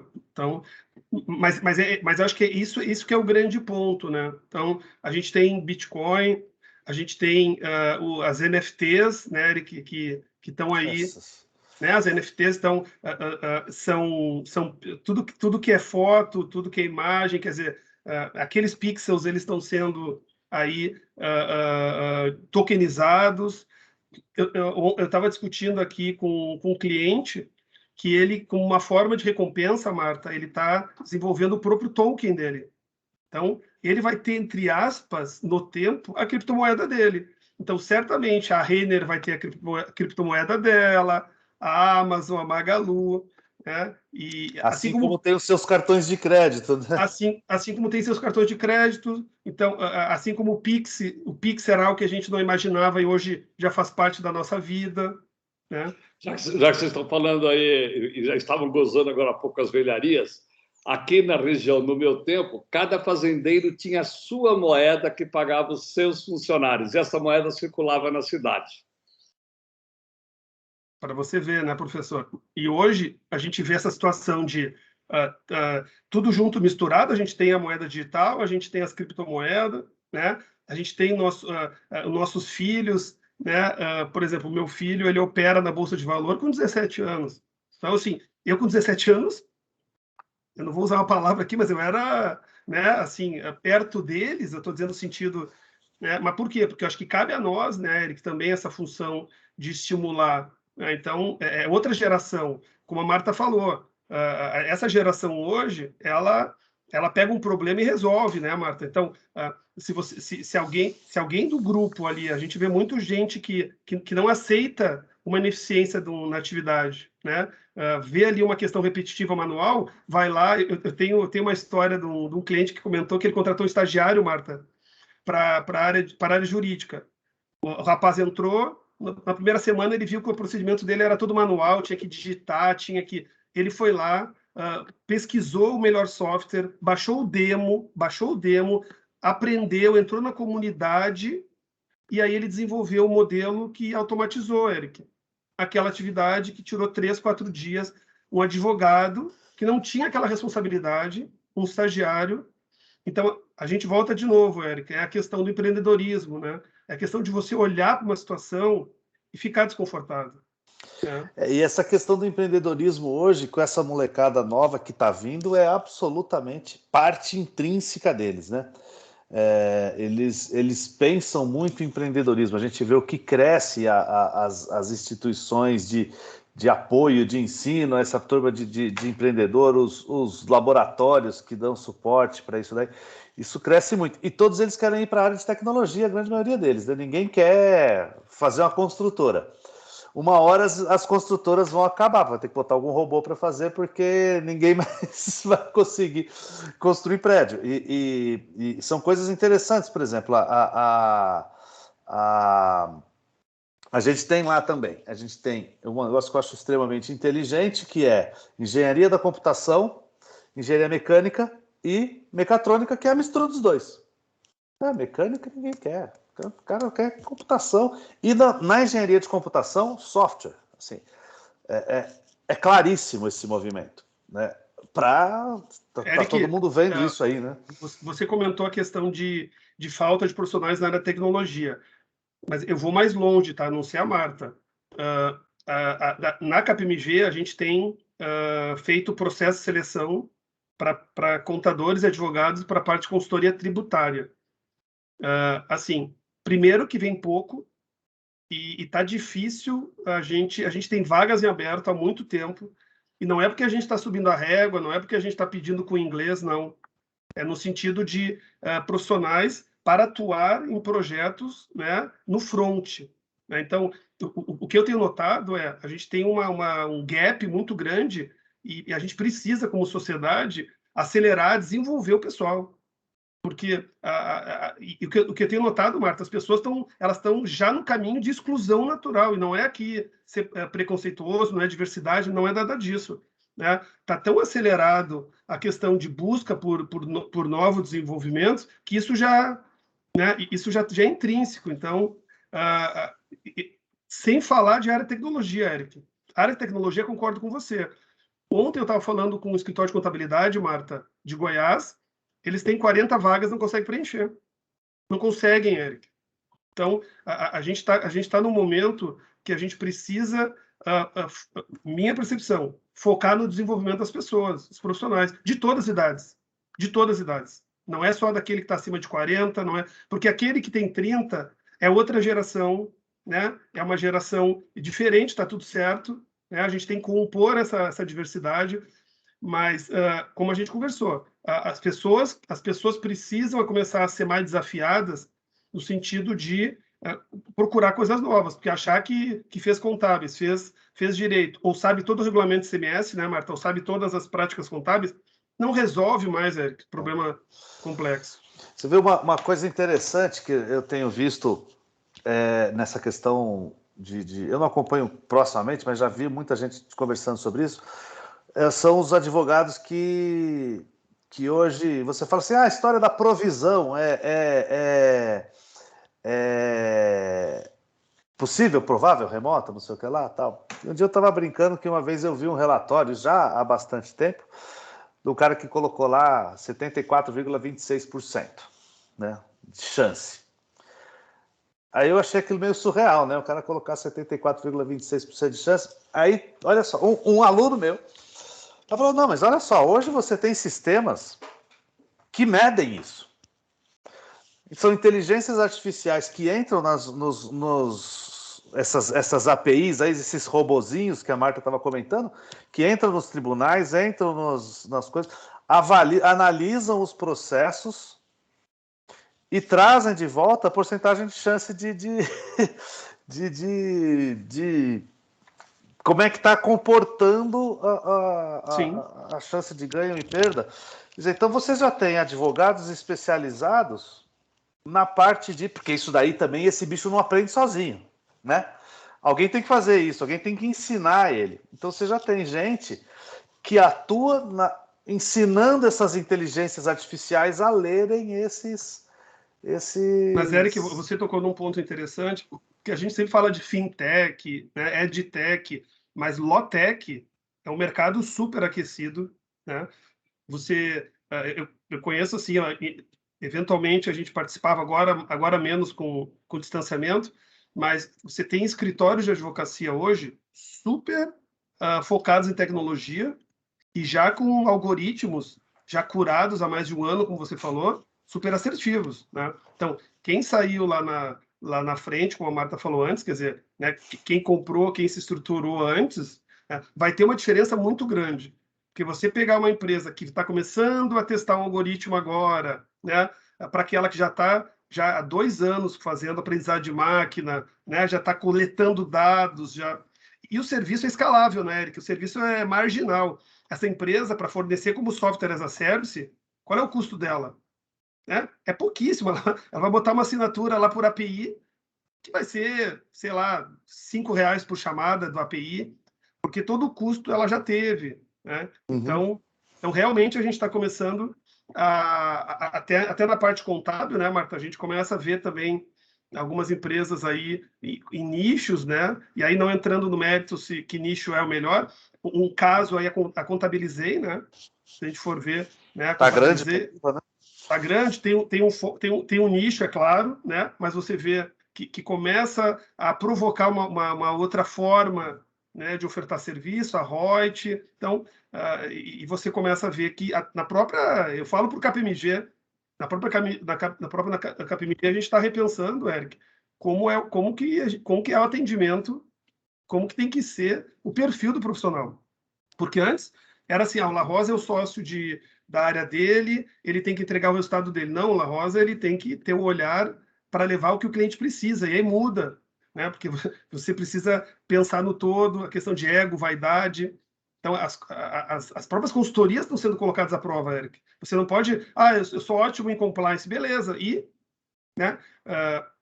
Eu falo, pessoal, cara, Big Four não tem mais aquele glamour de antigamente, né, Marta?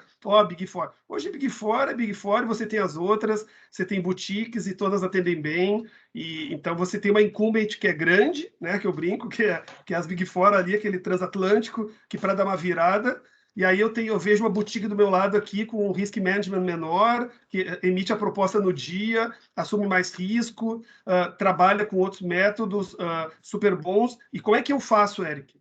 Para poder mandar proposta no prazo, atender o cliente, ter honorário compatível, assim, é um repensar. Assim, as próprias Big Four desse tamanho, né? Desse tamanho, cara, porque eu fui price muito tempo, eu saí para uma pequena, voltei. Então, você vê que todos os mercados eles estão sendo... As placas tectônicas estão se mexendo. Todos os mercados. Né? Eu não vejo um mercado onde você tem um player ali... daqui a pouco, concessão, né? Talvez, mas você até na parte de energia você vê que tem o mercado livre, você começa a ver que, né, a parte de telecom, né? Mas hoje, quem é que liga do fixo, né? Então, uma telco hoje é tudo menos telco. Então, a telco está sendo afetada por players que ela desconhecia. Então, realmente é um momento... E aí, nós profissionais aqui, né, Marta, a gente precisa olhar para essa jornada dessas empresas e ver como que o Eric consegue gerar valor, como o La Rosa, como a Marta, na pessoa física, né? Rodrigo, o que você comentou aí da KPMG, que é interessante, que a Renner também comentou no nosso congresso, que eles começaram, que é o que eles estão desenvolvendo para poder atender isso, né? Eles não trabalham mais departamentalizado, então eles trabalham em tribos, eles chamam de tribos. Por quê? Porque para você ter agilidade, então imagina, você tem que fazer uma nova coisa para atender o cliente. Aí você vai passar para um departamento de marketing, passar para um departamento financeiro para mensurar. Até aí o negócio já ficou atrasado. Tá, então as tribos elas funcionam então o cara de marketing junto com o cara de contabilidade não tem mais aquela coisa, departamento aqui, departamento lá. Então, Marta, outra coisa que você falou que é interessante e que eu tenho visto no mercado e na KPMG, isso de maneira geral, é cada vez mais testar e errar rápido. Então, as questões das provas de conceito e de MVP, né, o mínimo valor do produto, né, o Minimum Viable Product, isso, Eric, está muito latente. Né? Então, cara, não vamos demorar 6 meses, vamos fazer um protótipo, vamos testar. E também outra questão aí que eu tenho visto que as próprias áreas tributárias estão começando a fazer a cocriação, que eu acho muito bacana. Eu participei de uma aí com 3 empresas. Naquilo, Eric, se eu preciso de algo, vamos pensar que era tributária, né, Marta? É tudo igual, né? Eu coleto dado do RP, né, conforme as regras do motor fiscal, eu calculo e já... Aí o pessoal está pensando, Eric, por que eu vou fazer um projeto sozinho? Por que eu, área tributária, vou queimar todo o meu budget? Então, o pessoal está começando a fazer o quê? Cocriação. Você acaba trazendo empresas que não são concorrentes, né? traz uma consultoria ali só para poder fazer o PMO, né, para poder organizar a bagunça, e aí você consegue ter algo rápido, escalável, validado por mais de uma parte e muito mais barato. Então, olha como... E aí, para você trabalhar nesse tipo de atividade, tem que ser colaborativo, Érico. Você não pode... jeito. Não tem, cara. Eu estou com uma empresa de bebidas, de varejo e farma. Cara, cabeças diferentes, ideias diferentes. E aí, como é que você consegue... Então, realmente, a gente está no momento que até nós, que éramos de área de back-office, né? Aquela questão de área tributária, área contábil, não está mais. E a geração que está assumindo as diretorias e gerências tributárias e contábeis é outra cabeça. Não é aquela cabeça mais sênior do passado, né? São pessoas que querem trabalhar com o ecossistema, que querem trabalhar com startup, que estão assumindo mais risco.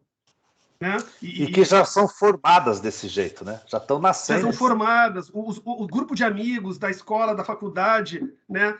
do clube, das comunidades, são caras que estão em startup. Como a Marta falou, minerar Bitcoin. E a última coisa, antes de passar para a Marta, uma questão que está caindo muito, e é mindset e hierarquia.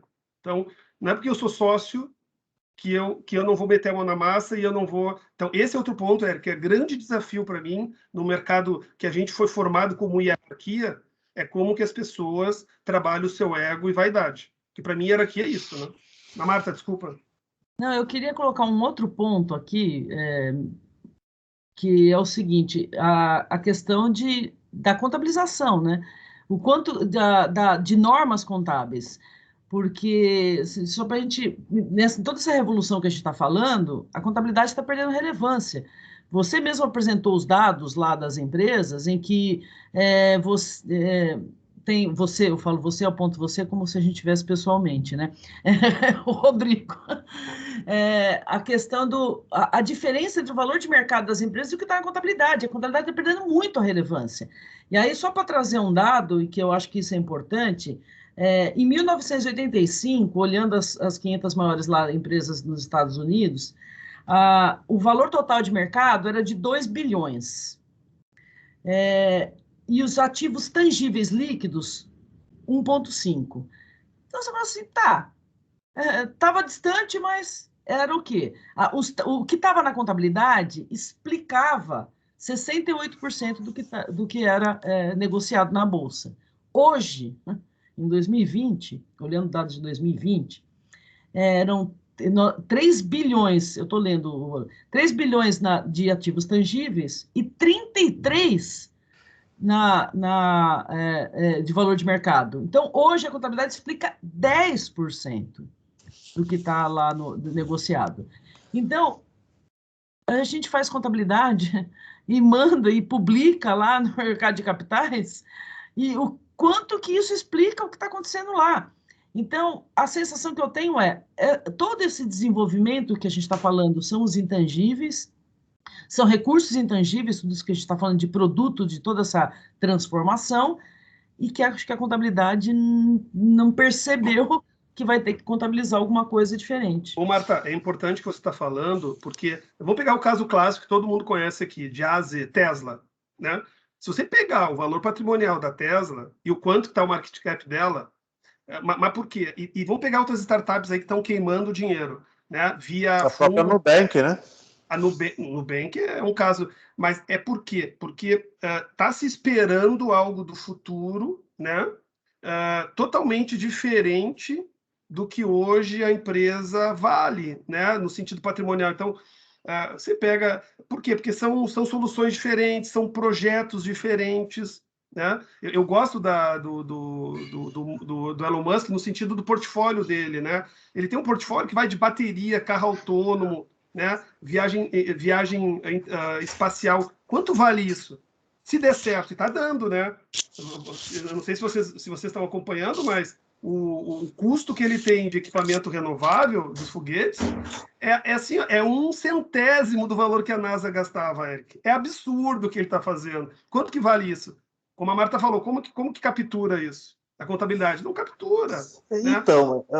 aí eu acho que tem dois aspectos. Eu acho que tem um aspecto está falando realmente esse valor da contabilidade não captura, mas eu acho que também tem um aspecto de será que isso daí vai de fato um dia? Porque assim, uma verdade é real, cash flow tem que ter cash flow, quer dizer, fluxo de caixa tem que acontecer.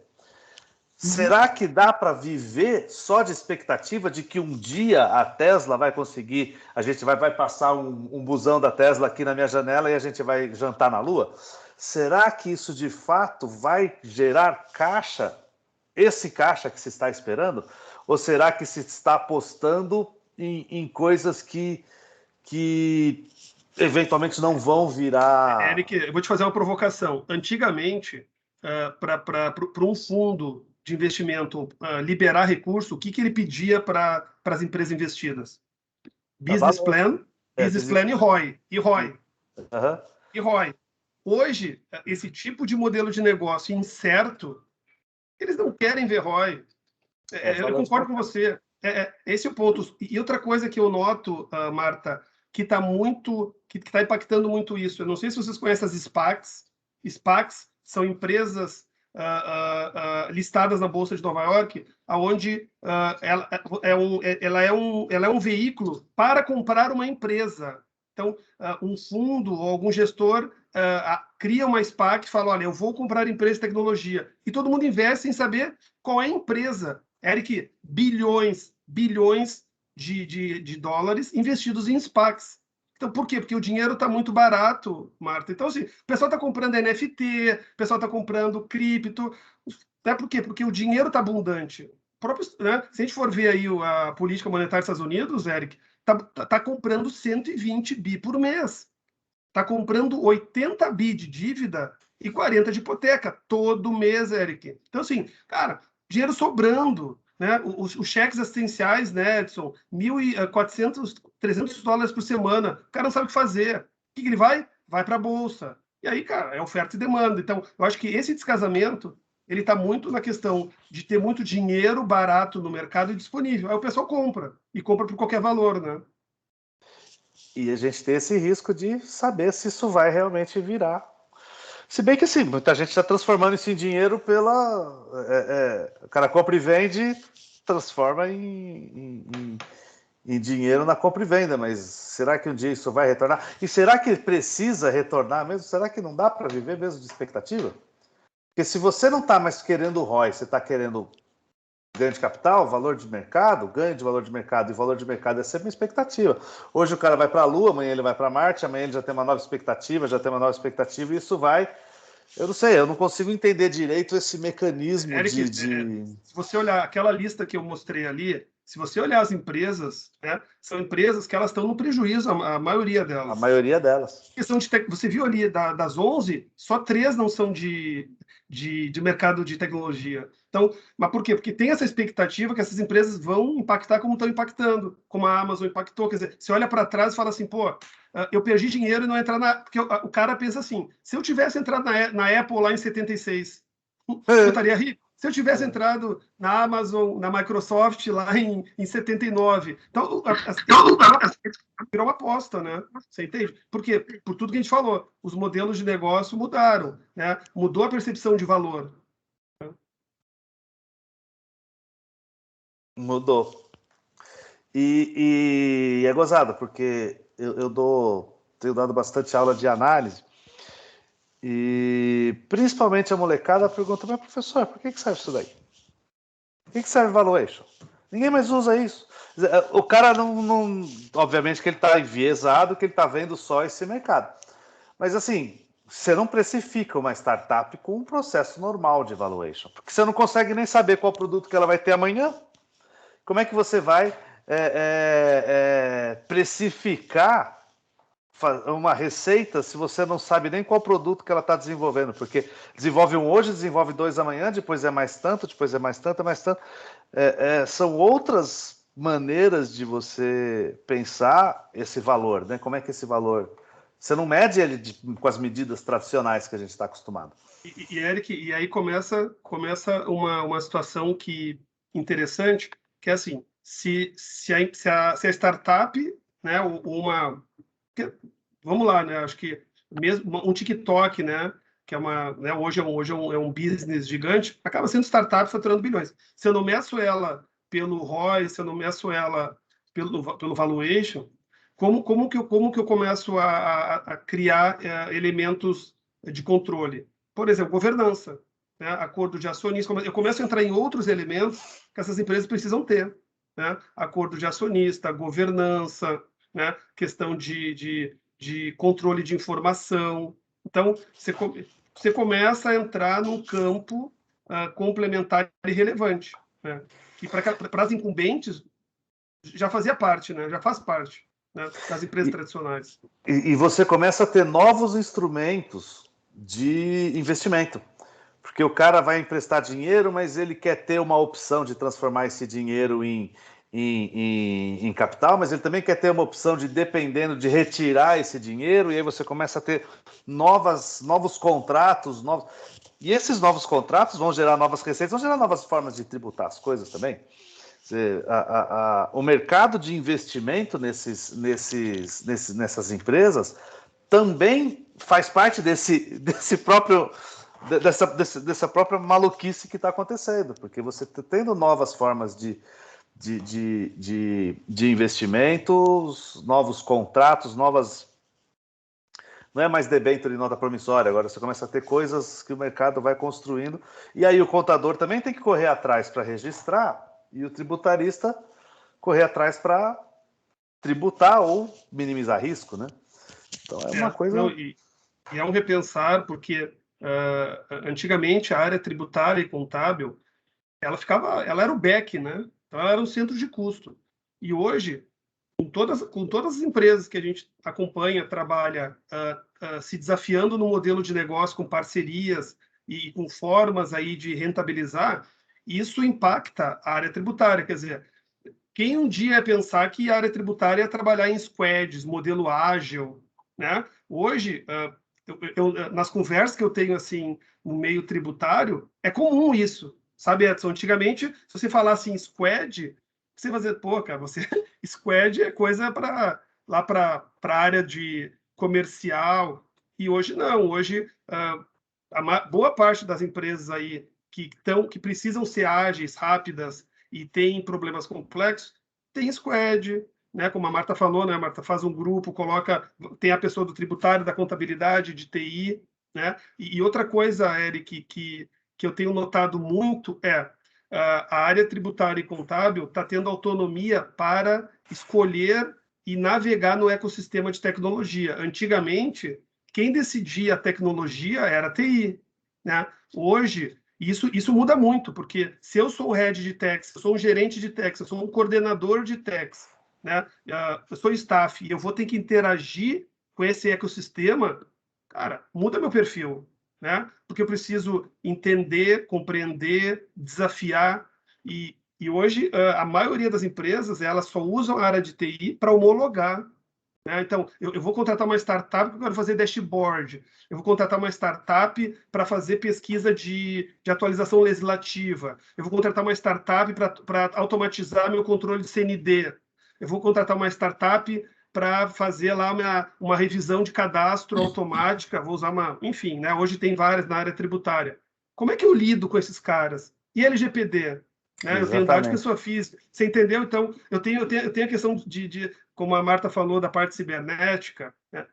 Eu sou da área tributária. Então, e eu preciso estar no squad, eu preciso interagir com o ecossistema, eu preciso trazer o time de negócios junto, né? Eu preciso impactar. Então, é outro perfil.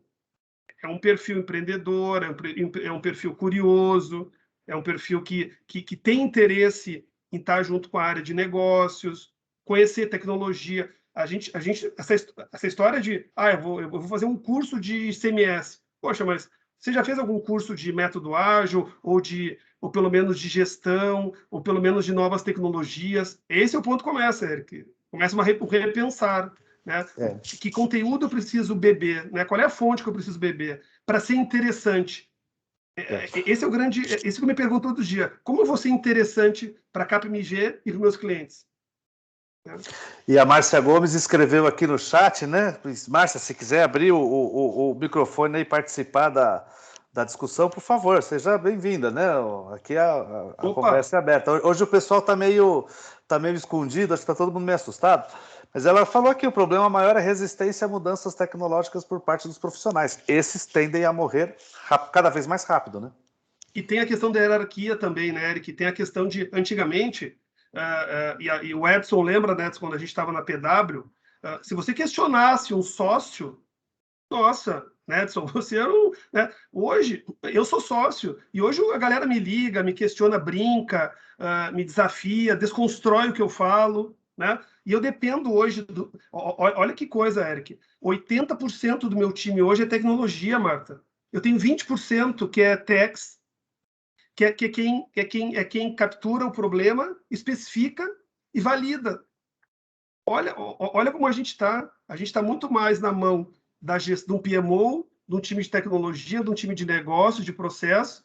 Então, olha como ficou mais multidisciplinar. É o que o Edson falou no chat, né, Edson? Então, essa multidisciplinaridade, né? Então, realmente é um novo olhar, né? Olha a cara de desespero do Edson. E aí, não, eu estou achando maravilhosa essa discussão. O Eric, uma reflexão importante, já que estamos aqui num grupo de estudos que envolve acadêmicos, né? O que a gente está fazendo na educação, né? A gente está preparando esse profissional que o Rodrigo está falando? Será que a gente está preparando? Eu acho que não. Eu também acho que não. Eu acho que a gente ainda está na época do puxadinho. Você tem um programa... precisa falar de ESG. Enfia um trocinho lá, dá 2 horas de ESG. Precisa falar de TI. Enfia um trocinho lá, precisa falar de TI. Precisa falar... Você vai enfiando trocinhos ainda. Ainda estamos na fase do enfiar trocinho. A gente precisa, acho que, quebrar muito paradigma ainda nessa construção de se estamos formando o cara. E eu acho que tem um negócio que é mais problemático ainda, que não são só os programas que a gente usa para formar o cara, mas como a gente forma esses caras. Essa geração nova, ela não aceita certas coisas. O La Rosa está falando, olha, o cara me liga, o cara me desconstrói, o cara me questiona, e às vezes pode ser o moleque de 19 anos que entrou lá e resolveu, vou dar uma gugada nisso aqui, vou transformar esse processo. E essa molecada, ela vem com o celular grudado no cérebro. Eles fazem 5, 6 coisas ao mesmo tempo, eles têm um acesso à informação. Você está dando aula, o cara está checando o que você está falando no Google ao mesmo tempo. Opa, esse cara aí está viajando, olha, ele falou um negócio errado. Ele falou, não, mas eu abri aqui não sei o que lá e aqui está falando tal coisa diferente.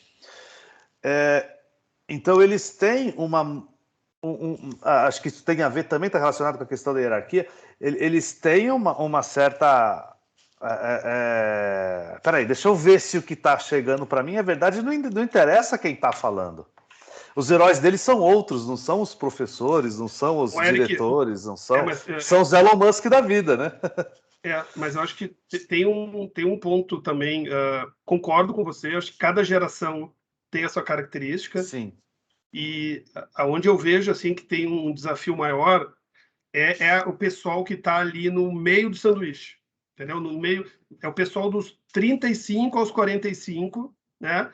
Que já tem ali um modelo mental, né? Já solidificado e é colocado à prova tanto na questão de colaborar mais, na questão de errar mais, na questão de talvez focar mais tempo e dinheiro para fazer um curso de transformação digital, para entender um pouquinho, talvez, de gestão ágil, de modelagem de dados, e essa pessoa está resistente, né?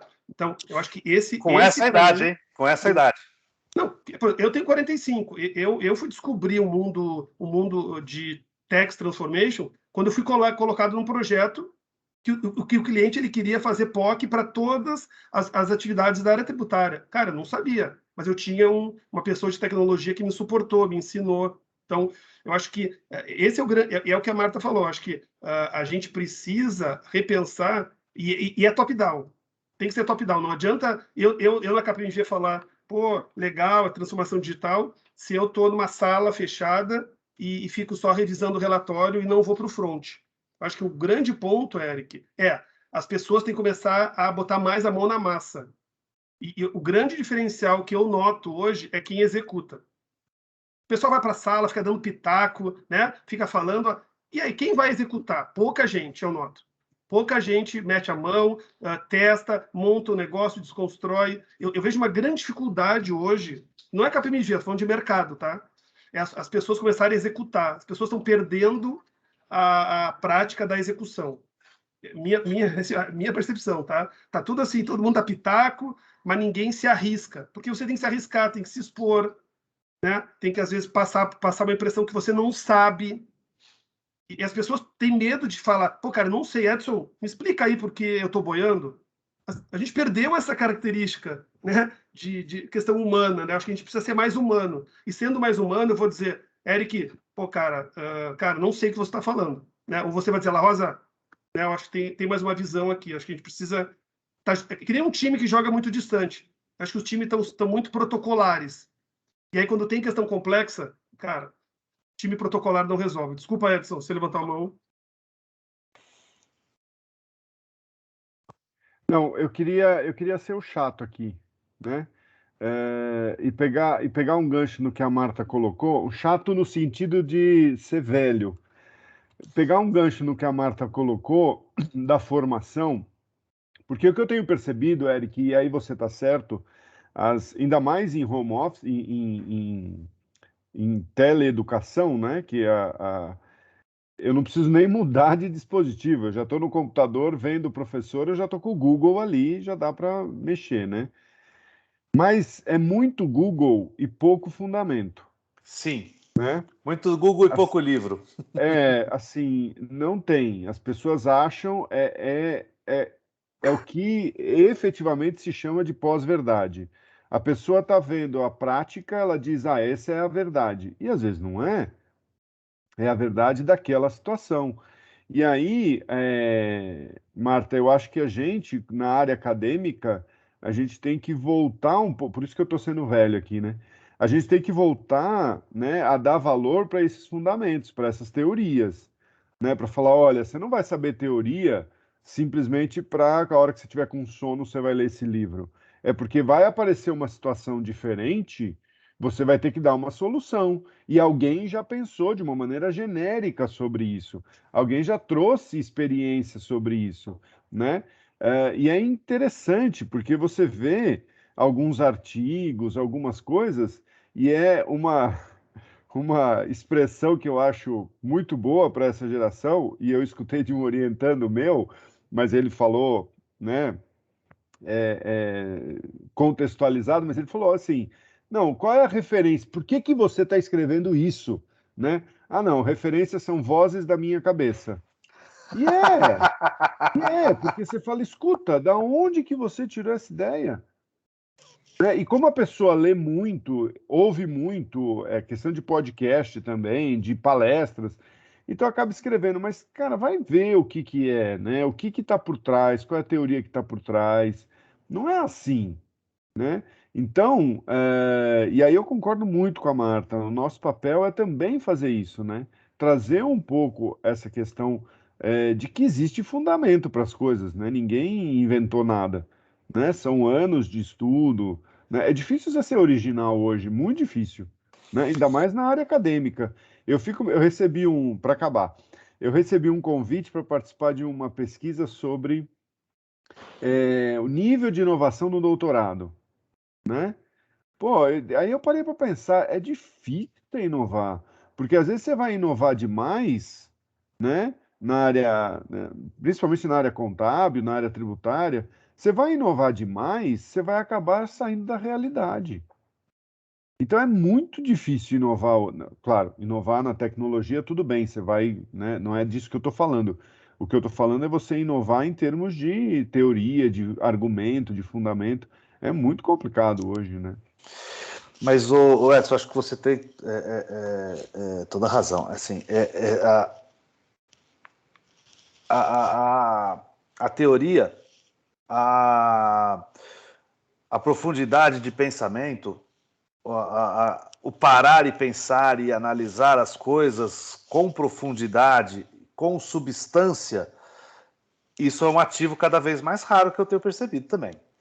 As coisas, elas são tão ágeis, e aqui ágeis as coisas são tão rápidas, são tão tudo inovação, inovação, inovação, e rápido, que o cara parece que não tem interesse de parar e pensar. E eu vejo, por exemplo, assim, no meu caso, é uma coisa pessoal minha, eu sem as aulas de teoria de contabilidade, as discussões de teoria de contabilidade com o Nelson, na disciplina do Nelson lá do doutorado, né? Acho que talvez eu não resolvesse metade dos problemas. Por quê? Porque é aí que você realmente consegue criar substância para resolver os problemas mais. Só que talvez isso se você parar demais para pensar nisso, nesse mercado da tecnologia, talvez você seja engolido e fique lá pensando no sexo dos anjos. Mas eu concordo contigo. E isso é um problema muito sério na educação, porque você dá material para ler, o cara não lê, você dá material para o cara estudar, o cara não estuda, e ele exige que você faça com que ele aprenda. Quer dizer, e não é o professor que ensina, é o aluno que aprende. E isso tem causado problema. E outra coisa, o cara, muitas vezes, com imaturidade, no sentido de não ter maturidade suficiente para isso, estuda aquilo que ele acha que é importante. E aí depois o cara quer ser um empreendedor, entendeu? Ele esquece de estudar contabilidade e tributação e quebra porque ele não sabe fazer a gestão financeira. Ou então o cara quer estudar só finanças e não vai estudar tributação porque é chato para burro, e depois ele quebra porque ele não sabe que em finanças, se não souber tributo no Brasil, você quebra mesmo. Então eu tenho visto isso daí com essa turma mais nova, digamos assim, primeiro, falta de profundidade, não querer se enfiar a cara no livro, e segundo, essa questão do eu escolho o que eu faço porque eu sei o que é bom para mim. E às vezes precisa ter um puxão de orelha do pai aí, né? Aliás, tá aí um que vive me puxando a orelha até hoje, que não me deixa mentir sozinho. O Eric, já que você falou disso e falou de pai, eu lembro que você é um especialista aí em viola, né? E o pessoal acha que vai começar a aprender violão hoje e amanhã vai estar tocando em Yamandu, né? Sim, exatamente. É isso aí. É isso aí. Marta, e você tocou num ponto aí, juntando o que você, o Eric e o Edson falaram, eu acho que isso está muito ligado à questão da execução, né? Então, a gente tem um problema, Eric. Fica na teoria, né, Edson? Um fala aqui, outro fala ali, um que acha, mas ir lá no nível de, cara, vamos fazer isso aqui, vamos criar um cenário, vamos testar. Está se perdendo isso. Eu não sei o que vocês notam, mas assim, está se perdendo. Por quê? Primeiro que está tudo virtual, então é difícil você construir antes. Você ia para uma sala, você ia para um quadro, você, né, abria junto ali o computador. Hoje, para fazer isso, você precisa ter esse tipo de atitude. Fala, pessoal, parei, deixa eu abrir aqui uma planilha. Por exemplo, ontem a gente estava discutindo um assunto, várias teses, só que tinha que botar no papel os números, Eric. Então, quando botou no papel, mas assim, tem que abrir, tem que discutir, sabe? Vamos criar, pessoal, vem para o jogo, vamos montar aqui o racional. Então, eu acho que esse é o grande ativo hoje dos profissionais que tem essa capacidade de capturar o que precisa ser feito, independente se não está no script. E a geração antiga fazia isso, que era necessidade, né? Você não tinha escapatória, né? Você não tinha recursos. Era papel, era cálculo na mão. Então, isso já vinha já no DNA. Né? Eu acho que são DNAs diferentes. Né? Acho que esse é o ponto. Né? E tem que tentar conjugar os dois DNAs. Né? E eu falar em DNA, o meu DNA também foi igual esse seu aí, folha de papel 14 colunas, 21 colunas, sem computador, fazendo coisa na mão. E depois eu peguei o começo, bem pouco disso, e já peguei o comecinho do computador. Mas era um barato, a gente fazia as coisas no computador, imprimia, botava grampeava na folha de... e depois esticava tudo, que nem a Marta estava falando, depois tinha ir lá e checar se estava tudo certinho, né? Lógico que era um momento de transição, isso é uma situação inaceitável, como é a fita, lembra das calculadoras de fita? Tac, tac, tac, tac, tac, saía, depois o cara ticava. Mas como eu já sou dessa geração mais antiga, eu já me dou ao direito de sempre cumprirmos com o horário, né, Edson? E então eu queria agradecer muito a presença da Marta e do Rodrigo. Tivemos discussões muito boas, como sempre o GDEC, com discussões de um nível muito alto. Essa de hoje é um pouco assustadora, né? Um pouco, talvez mais assustadoras para uns e menos para outros, né? Quem está com a cabeça branca já não tem mais tanta paciência para estudar Python, né, pai? Mas o Eric e professor Eliseu, eu deixo uma sugestão, uma provocação aqui, Edson, de numa próxima a gente falar de CBDC e trazendo questão contábil e fiscal, porque eu acho muito legal, é um assunto polêmico, né? Eu acho que vale aí um espaço talvez maior para discutir um tema tão relevante, né? Fica só uma sugestão de pauta, tá, Edson? Legal.